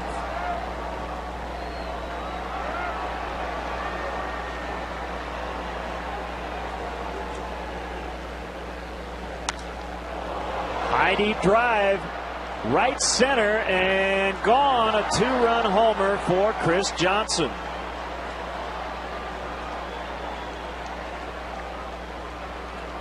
So they get 2 of them right back. And for Chris Johnson, that is his first career home run. The ball actually bounced back onto the field of play. And it's now 10-5. They got a sinker up over the middle of the plate. Didn't try to pull it. He stayed right on it. Got just enough to get it out of here over the door out there in right center field. You can see how far that ball carried back after hitting the wall behind the basket.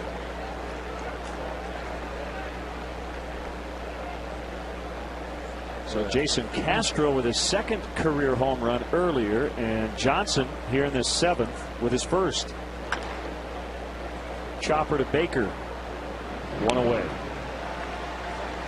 I mean, that really hurt, Len. You talked about Soriano getting thrown out at second base, kind of halting the momentum. Well, that's another roadblock to your momentum, giving up a leadoff walk and then a 2-run homer to expand the lead back to 5.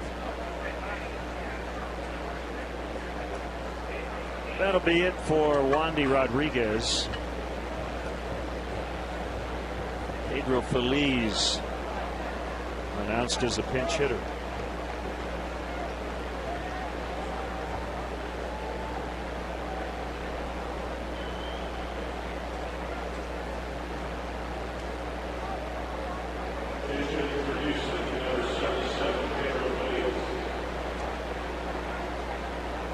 We talked about the struggles of Lance Berkman and Carlos Lee. Pedro Feliz, another guy who has really struggled to get untracked offensively this year, comes into play tonight with a .215 batting average, only 3 home runs on the season. And currently 0 for his last 12 as he takes a breaking ball for a strike.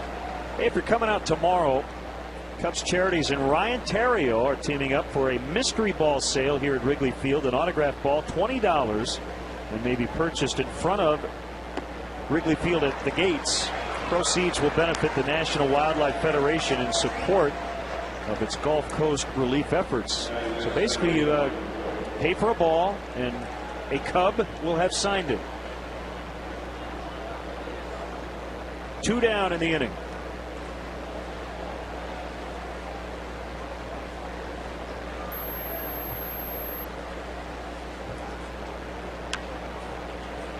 Bird can't get it, but Baker will, and Bourne is safe.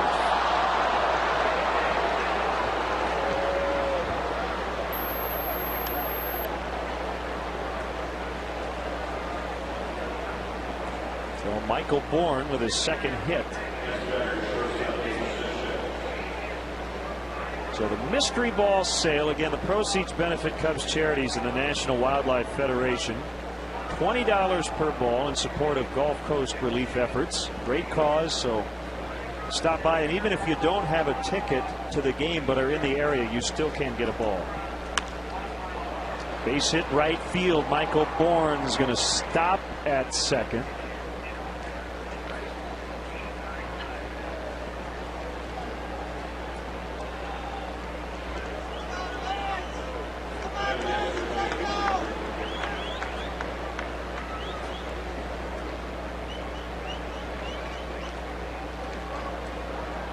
Veteran righty Bob Howery up in the bullpen.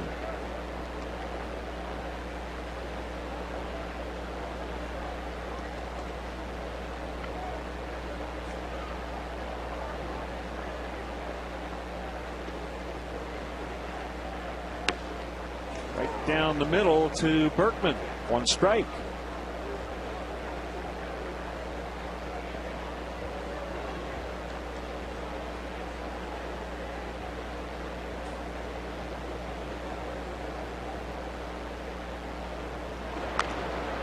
Way out in front, he rolls it foul.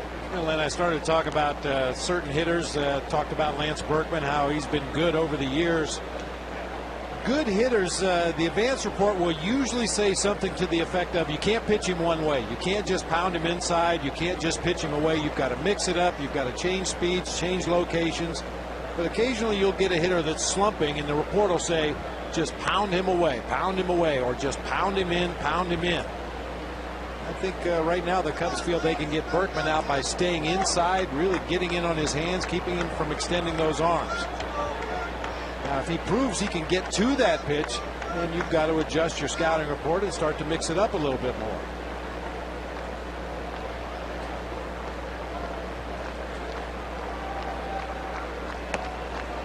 One and two.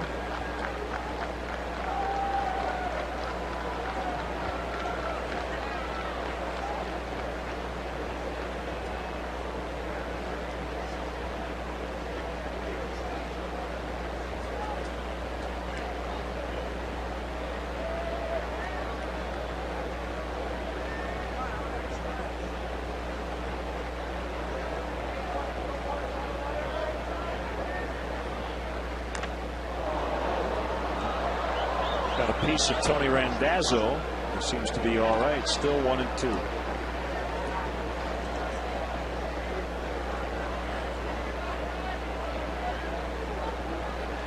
Bird came in the 6th, worked around 2 errors. He gave up the 2-run homer to Chris Johnson here in the 7th.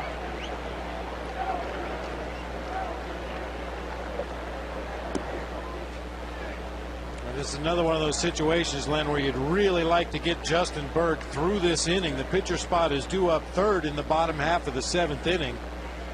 And if you make another pitching change at this point, it's either to get the last out of the inning, or you're going to be forced to make a double switch to get multiple innings out of Bob Howard. And he does get Berkman. Time to sing the stretch with Bill Curtis. After the ballgame is award-winning journalist Bill Curtis. Come on, everybody. We need a touchdown, and a 1, and a 2, and a 3. Take me out to the ball game. Take me out with the crowd. Buy me some peanuts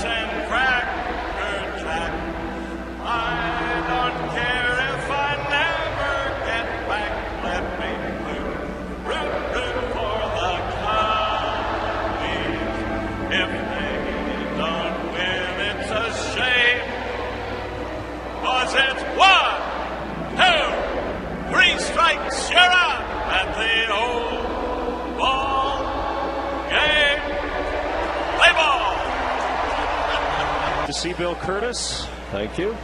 Cubs trail 10-5 as right-hander Wilton Lopez will be the first Astros reliever. You know, if history is any guide, I do bring a rally. He was in the last inning, and watch for this. I have a feeling. A feeling. That would be good. I hope it's not indigestion. It could be. I've had that feeling way too often. So if it doesn't happen, you won't see me again. I'll be out here. Beautiful night, isn't it? It sure is. And Soto hits it foul. One of the distinctive voices on television today, Bill Curtis. Well, thank you very much. Do you have people who ask you randomly to leave voicemail readings? Yeah, that's especially for the young people. That's a big deal. But I can call operation or information, and the operator can be in South Carolina and say, "Hey, aren't you that guy on Cold Case Files?" Now, if Bangladesh did that, I'd be asking questions. Well, it's beautiful at night. This is my first night game. Called strike 3 to get Soto. We were talking about that the other day. I think conducting the 7th inning stretch for a night game is really neat because you have the spotlight on the booth and you have about 40,000 people waiting for your cue. It is daunting the first time you do it. You know, they had your microphone, you look out, oh, there's nothing there except 40,000 people. But what a tradition now. Well, they ought to put it all together and chase mice with DVD or something. Well, you narrated the Wrigley Field Tour DVD, which is just fantastic, and I encourage everyone to get their hands on it if they can. Well, the producers did a great job. You know, it's that tingly feeling, the kind that comes from The Natural, the movie with Robert Redford, and they really were able to kind of soak up the history, the tradition, the greatness that happened here, and that I'd like to see right now. 1 ball, 1 strike. Baker, Mike Fontenot's going to hit in the pitcher's spot after Baker. Let's try one more here. Does everybody know you serve buffalo, bison down below? Yes. Yeah. The bison burgers are very popular here. We've had them a few times, and they're very, very good. Natural, the kind of thing you should serve. Yes, and you are. It's a nice segue. You are the founder and chairman of Tallgrass Beef Company. We're grass-fed beef and grass-finished. The same thing that the buffalo eat, and no hormones, no antibiotics, no grain, so it's very, very healthy. And my cattle are easier to handle than the buffalo. You have to do them with a pickup truck and try not to get out. Okay. The middle, and it'll be handled by Keppinger. I think my record is going to go down the drain here. We'll see if they can start a 2-out rally here. Now, you have narrated the documentary that sounds very, very good. I have not seen it, called Stalled. I would like to see it. Is it out? That was a couple of years ago. Okay, actually. it was. Well, Yeah. I'll have to get that on Netflix. Well, thank you. It's about the end of the world and the community to the south of us. You know, you have these groups of people who just want to do things. I mean, strange people like Wrigley fans who come back night after night after night. But we're going to have Manson on Thursday night. It's the 40th anniversary of the crime. I dwell in the netherworld of the Cold Case Files.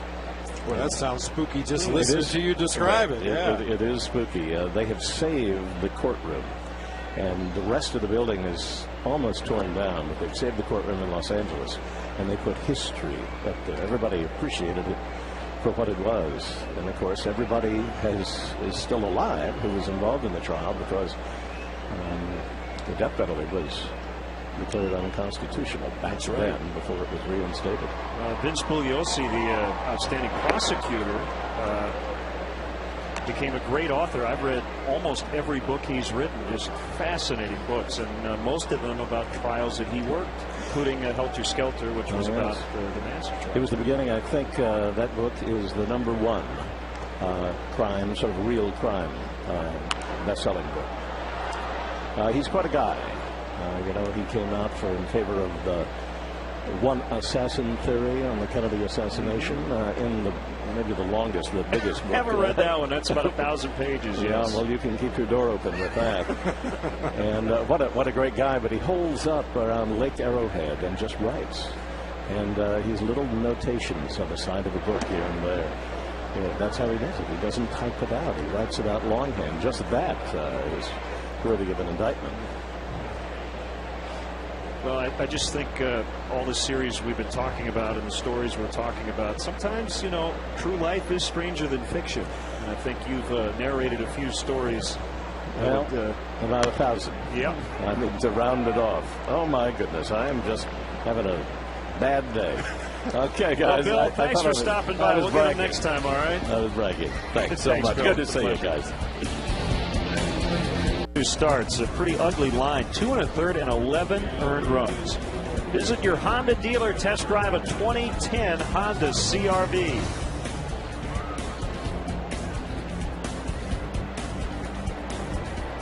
Bob Howry in to face Hunter Pence in the 8th. Thanks to Bill Curtis for dropping by. One of these years I am going to ask him to leave my voicemail greeting.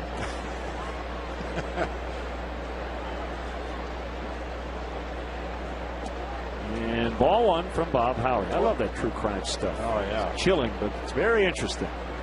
I'll tell you, I have to say Bill Curtis made a wise career choice. He's won over 20 Emmys, a number of lifetime achievement awards for his work in journalism. He should have been a baseball play-by-play guy.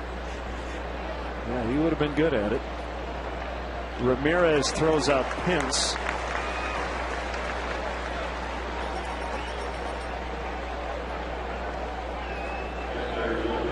I've never seen that before. Bill always comes bearing gifts. He always brings something to toss down to the fans below the booth as he sings the 7th inning stretch, but I've never seen anybody try to return one of his gifts twice. Well, I tossed it down to the lower grandstand, so if they throw it all the way up here, we're going to put him in the bullpen. That's right.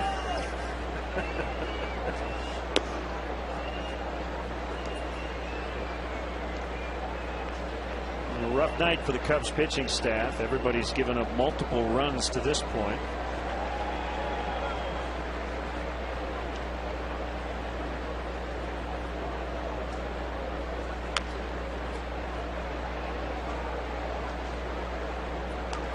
One and one on Carlos Lee.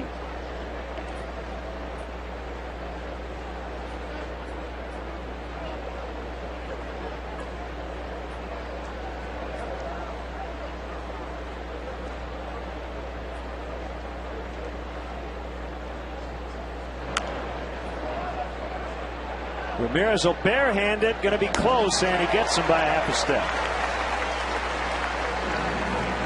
Tonight's game is available on your SAP audio setting, provided by WRTO La Tremenda, Chicago's Spanish language sports leader, and is brought to you by Galaxy, home remodeling experts since 1984. Do great work, give a great deal. That's Galaxy. Elio Benitez, Hector Fabregas do a fine job of broadcasting the games in Spanish. And again, you'll find them on your SAP audio setting.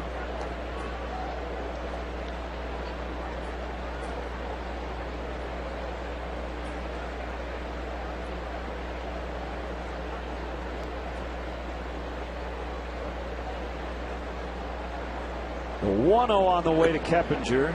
A strike, 1-1. And then you were talking earlier about that wide open stance that Jeff Keppinger features up there in that right-handed batter's box. But if you watch as the pitch is delivered, he ends up as square as any hitter in baseball. That left foot will end up right in line with the right foot.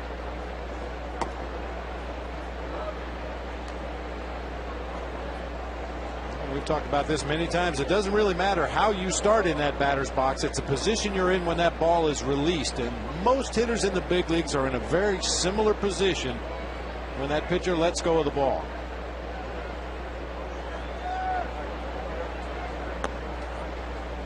I think it's one of the great things about baseball is that not every pitcher, not every batter looks the same. In fact, they all look just a little bit different with their mechanics.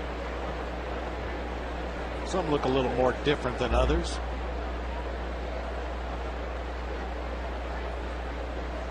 Think of the funkiest batting stance I've ever seen. I'd have to go with John Walkenfuss. Really? He had a real closed stance with the Tigers. Can't quite put my finger on what he did, but it was funky. Tony Batista had an unusual stance. He stood basically facing the pitcher, holding his bat straight out in front of him as if he was offering it to the pitcher until the pitcher released the ball, and then he was in a pretty standard hitting position. I just like saying John Walkenfuss. Yeah, that's a great name. I think current players, it would be hard to top Kevin Youkilis of the Boston Red Sox. He holds the bat up above his head with the barrel pointed towards the mound, and his hands are actually split about 6 inches on the handle of the bat once again until the ball is delivered. How about Alex Rios? His hands way low. And sometimes because of that stance, pitchers will pitch you a certain way. The theory with Rios is because he does carry his hands so low, he can't get on top of a high fastball, although we've seen him turn a few of those around this year.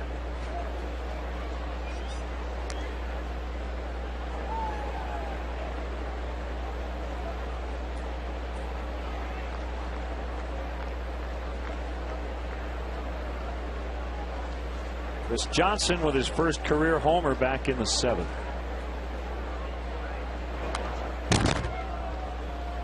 And of course, throughout his great career, Cal Ripken tried them all, sometimes in the same at bat. If he had a rough at bat early in the ball game, he'd come up for a second at bat looking completely different in that batter's box than he did for his first at bat.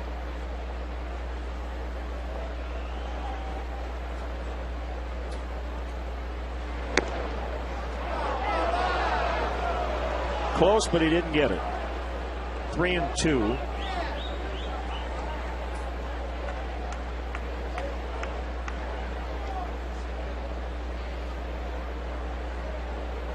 Larry was saying, hit it to Aram. Not Sam. Runner going on the 3-2. Punch down the line. Fair. And it gets all the way past Colvin, allowing Keppinger to score and Johnson to stand at third with a triple.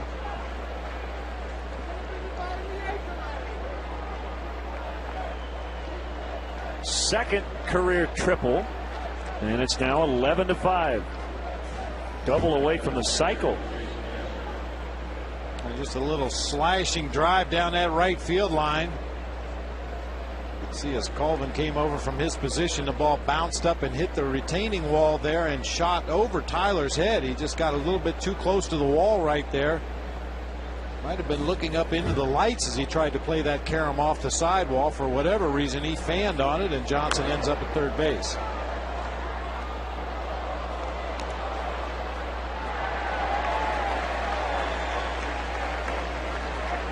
Three-run homer for Castro. Jason Castro back in the 3rd inning. And now officially a 3-base hit. Bob Rosenberg taking his time to make the call.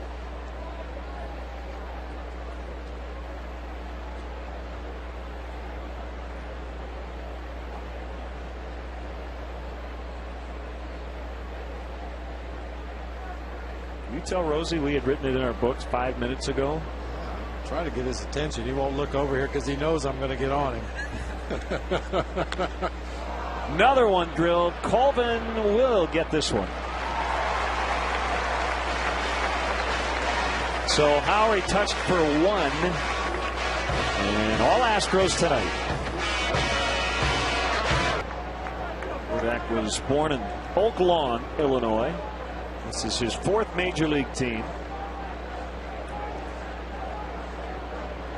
Top of the order, Colvin with 2 RBIs, one coming on his 13th homer of the year.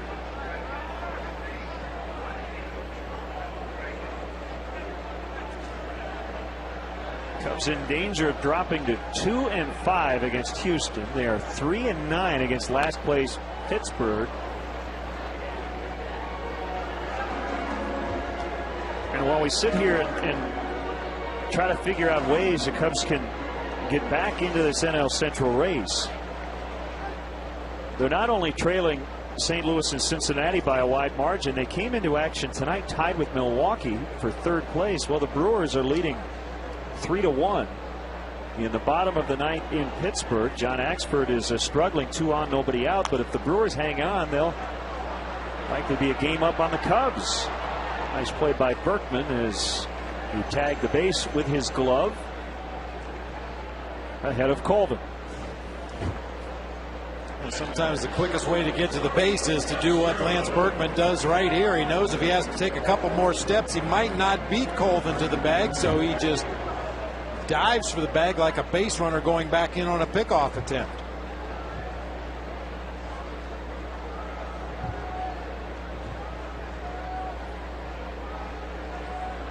The other big question, I think a very pressing one for this team, and you give Carlos Silva the benefit of the doubt because of the body of work so far this season, but he's had 2 awful starts in a row. I mean, an inning and a third and then 1 tonight. So I think the first question is physically is he okay? That's number 1. And number 2, do you feel comfortable sending him back out in 5 days? If he's physically okay, I think the answer is yes. But you better have some bullpen ready just in case. This is a little baffling considering how good he had been for most of the first half. And baffling also with the base on balls. 3 in Los Angeles in an inning and a third, and 2 more tonight in 1 inning of work, which is something he just did not do in the first half of the season. He did not beat himself with the base on balls. Easy play for Keppinger to get Starlin Castro. You know, occasionally, Len, and we've talked about this in the past, a sinker ball pitcher is going to have those starts where every ground ball finds a hole, and there's really not much you can do about that. You'd like to think that the ball's going to be hit close enough to your infielders that they can pick up the ground balls and get the outs at first base, but occasionally those balls will find their way through. However, that wasn't necessarily the case tonight. There were some balls hit pretty hard on a line, some hard hit fly balls, and then of course the 2 base on balls, which is probably the biggest factor for me.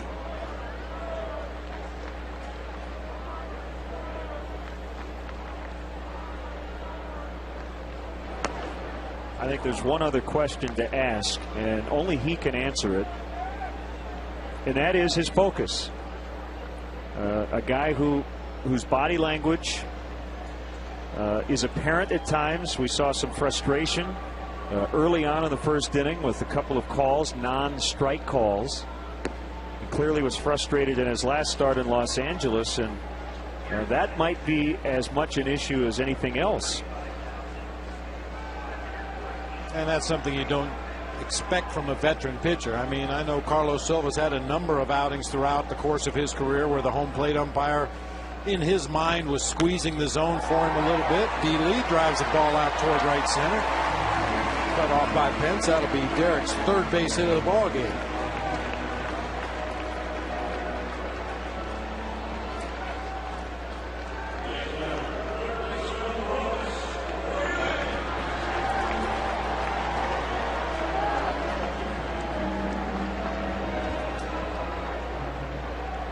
Ramirez with 3 RBIs tonight, giving him 40 on the year.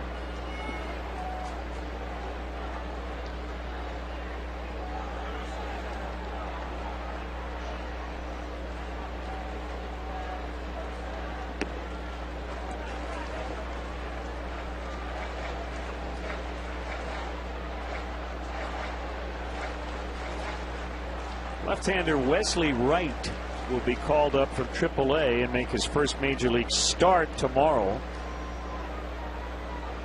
He has pitched exclusively in relief so far in his major league career. Ryan Dempster will go for the Cubs.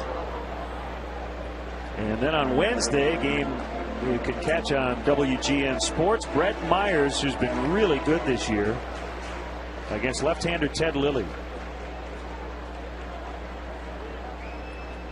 1 o'clock for the leadoff man on Wednesday afternoon.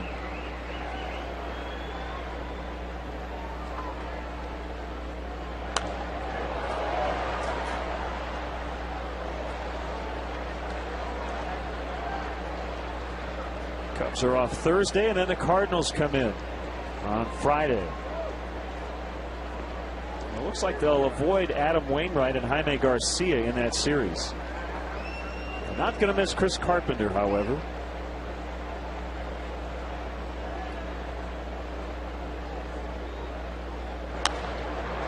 A pop-up, shallow right center, and Hunter Pence will end the Cub 8th. It's 11-5 Astros as we head off to the 9th.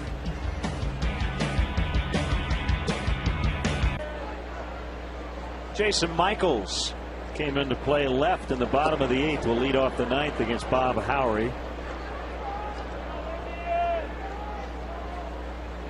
11-5 Houston.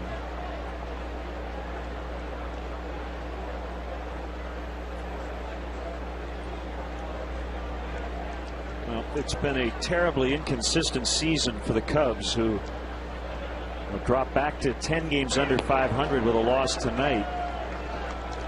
If the score holds up against Houston and Pittsburgh, who will have combined to go 45 games under 500, the Cubs will be 5-14.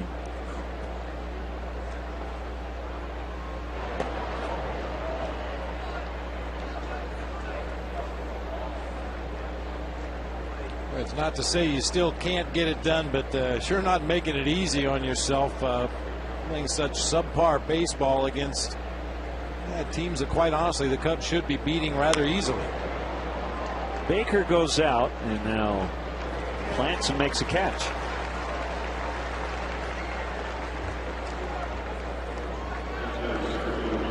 Well, you can't sit here and go, well, the Cubs could easily be 14-5, but if they were 14-5 against two second division clubs, they'd basically be in first or, half game out. I mean, that, with the unbalanced schedule, these rivalries become even bigger.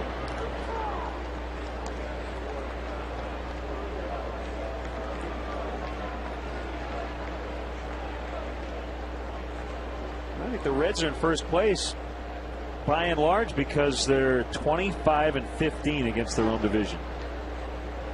They're 500 against everybody else. The Cubs are 500 against everybody else, and they'll be 11 under against their own division. As Gary Majeski just got called up.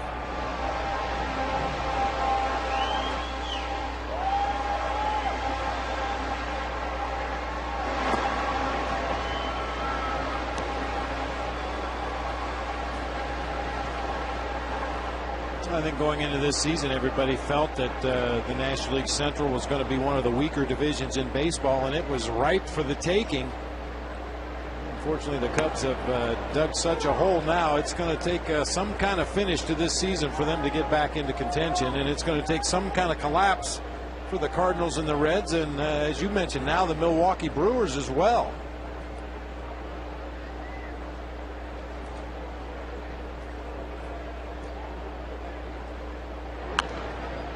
I think the unwritten story with a lot of last month comebacks in the history of baseball, teams that win 17 out of 20 or 10 out of 12 at the end of the year, the unwritten story is the team they catch usually loses 17 out of 20 or 10 out of 12 to allow you to do that.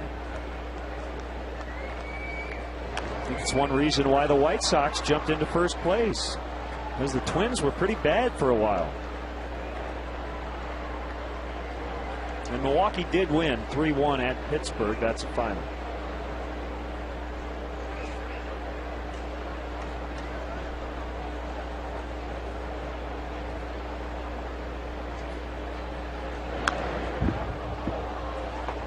One thing you are going to see as we move forward in the second half of the season, people who are a lot better at math than I am are going to start saying, well, if the Cubs do go 25-5 over a 30-game stretch of the season, they would still need the Reds and the Cardinals to go such and such and so in order to make it a race. When you start doing the math, that's not a good sign. It gets rather ponderous. And if you're in that clubhouse, you can't think about the big picture. You got to think about today. Win a ball game today, worry about tomorrow, and certainly you can't do anything about yesterday. So just take care of business each and every day. Make it the biggest game of the season. This will be playable for Ramirez in foul territory. 2 down. Great to have our producer back in the mix, healthy and ready to rock and roll tonight. Mark Brady, our director Skip Ellison, our associate producer Doug Stanton. Looked like he got some sun during the break. Looked like he visited the sun during the break. Yes. Well, looks like the Astros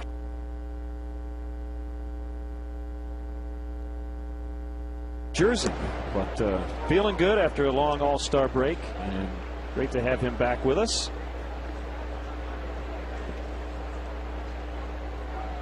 Paula Skroba, our stage manager in the booth. Great work by our entire WGN Sports crew on the U. Big swing by Sanchez. 0-2 the count.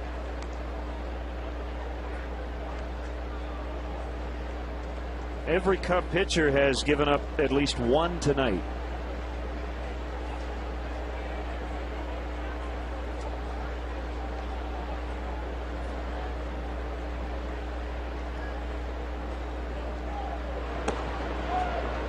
Good game in Detroit. 6-6 Rangers and Tigers in the bottom of the 11th.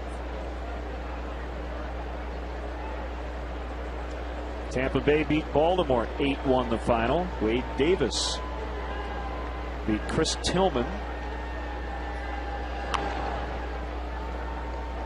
It's been bad in Baltimore. How about 12,792 at Camden Yards as they dropped to 29-63.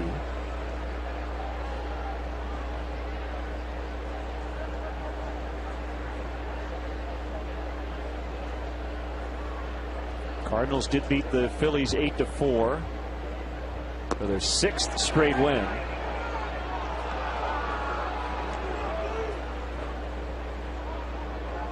Reds 7, Washington 2, a final. Johnny Cueto got his 9th win. Marlins got 2 in the bottom of the 9th to beat the Rockies 9-8. Deep to left, Soriano back on. It's going to be over his head. And Sanchez with 3 hits tonight. Donnie Murphy with a pinch hit, game-ending 2-run homer for the Marlins in their win.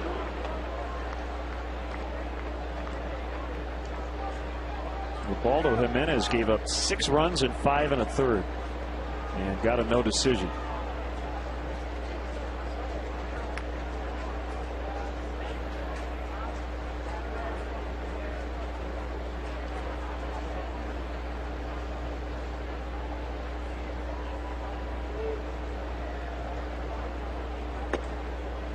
You wonder if some of the deep outings by Jimenez, Roy Halladay, Cliff Lee, some of those guys that were eating up innings, throwing complete games and no hitters early in the season might be starting to take its toll here as we begin the second half of the season. I think Cliff Lee's made 2 starts and doesn't have a win yet for Texas. Well, I don't think he was that bad in his last start.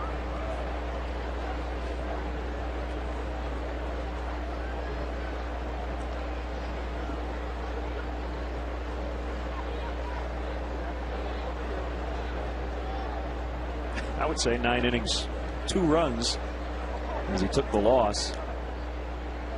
Man, he's gone 8 or 9 innings in 6 straight starts.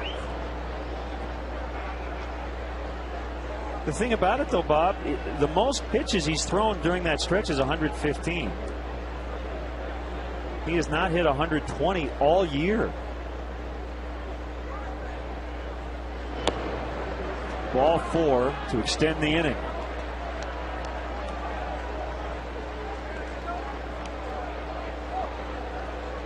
comes Larry.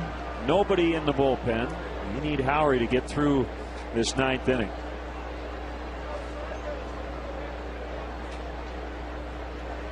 Well, normally you wouldn't be overly concerned with a couple of base runners with 2 outs in the inning, but the Astros have scored 46% of their runs with 2 outs. That leads the major league. So even with 2 quick outs in the inning, a couple of base runners, you've got to bear down here and get that 3rd out.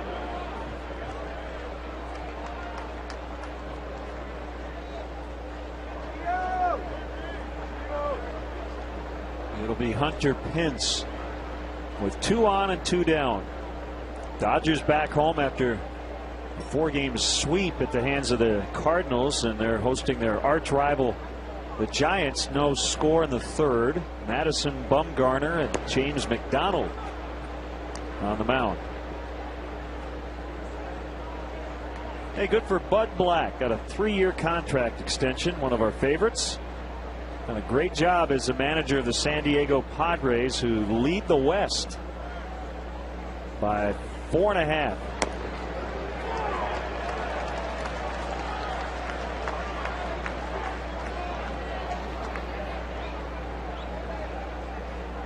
They start a series tomorrow night against the Atlanta Braves, the 2 teams with the best record in the National League. Knee-high strike. And with the way the game has seemingly evolved over the last couple of seasons, the Padres going old school with pitching and defense. Number 1 in the National League in ERA, number 1 in fielding percentage. It's no surprise Bud Black was a former pitcher.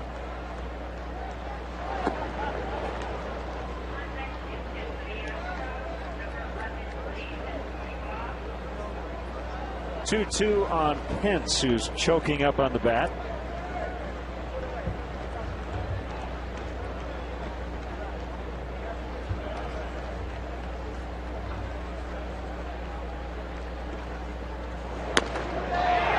Little flinch by Tony Randazzo, but it's 3-2.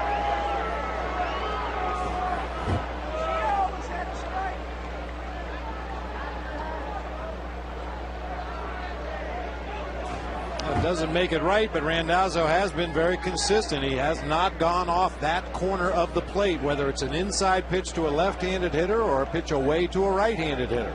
You've got to throw it over the dish. He did that time to get out of the inning. Last chance for the Cubs in the bottom of the 9th, trailing by 6.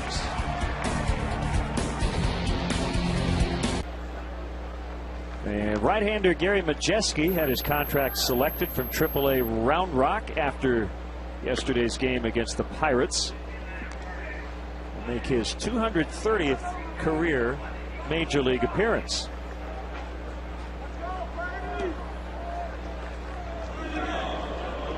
Let's look in on the Budweiser play of the game.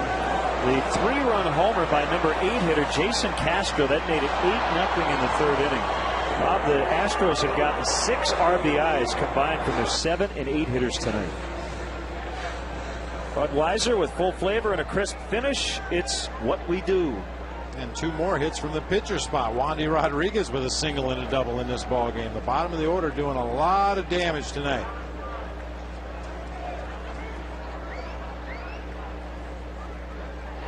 Marlon Byrd lifts to deep right. Hunter Pence back on it with room. Makes the catch. Second time Byrd has flied to the track.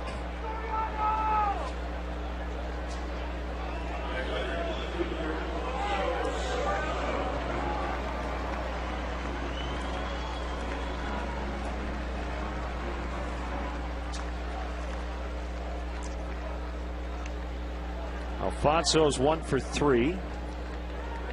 Thrown out to end the 6th, trying to stretch a single into a double on a bloop hit to right. Majeski's from Houston. Went to St. Pius X High School before being taken by the White Sox in the 1998 draft.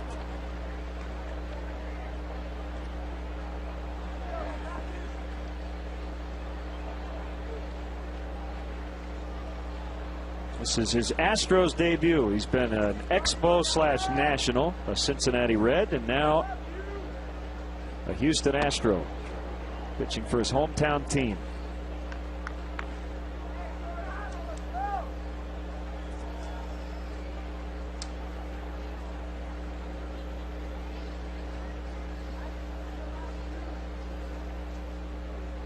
It looks like a character out of Deadwood right now. Smile when you say that. Bobbled, and the recovery by Sanchez. What a recovery. That ball was rolling around, and he was able to stay calm and make the play. It looked like a routine 6-3 off the bat. Ball hit the heel of the glove. Pretty slick backhand there as that ball bounced to his left and still got it across to Berkman in time to get Soriano.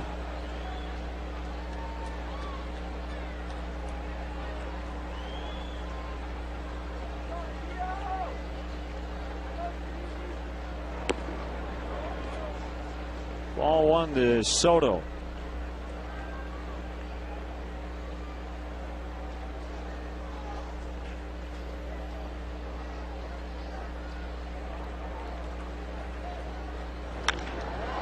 Driven to deep right center, and as he finds the gap, and it'll one hop the wall. So Gio stays hot. His second hit tonight.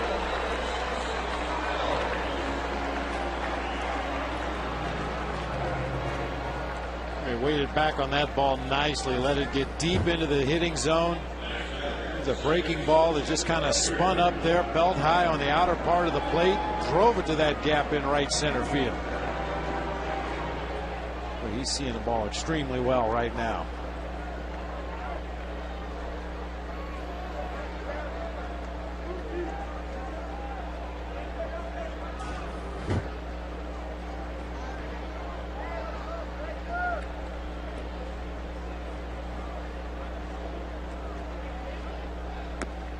Swing and a miss by Baker.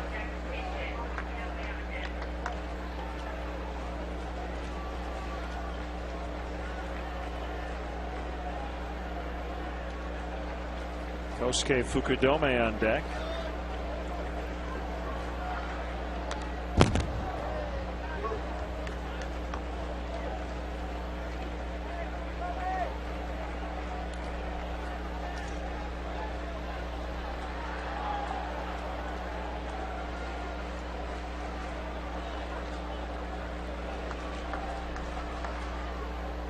Jeske now set at the belt. The 0-2 on the way in the dirt.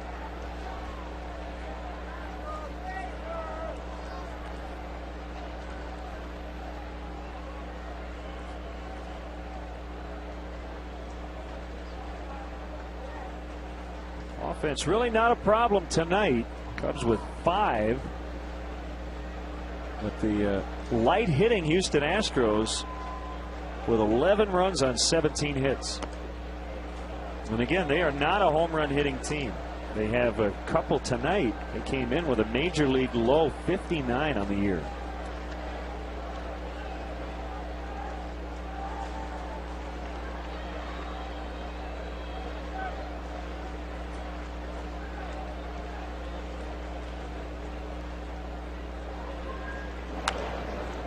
Not only are they not a home run hitting team, they don't score many runs, period. Only the Pittsburgh Pirates have scored fewer runs this season than the Houston Astros.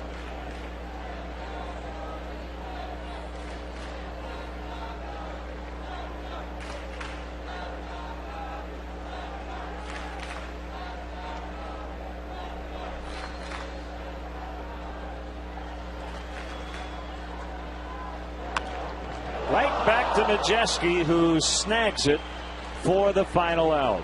And the Astros take the opener 11-5 and have now taken 5 of the first 7 in this season series. We'll have more from Wrigley in a moment.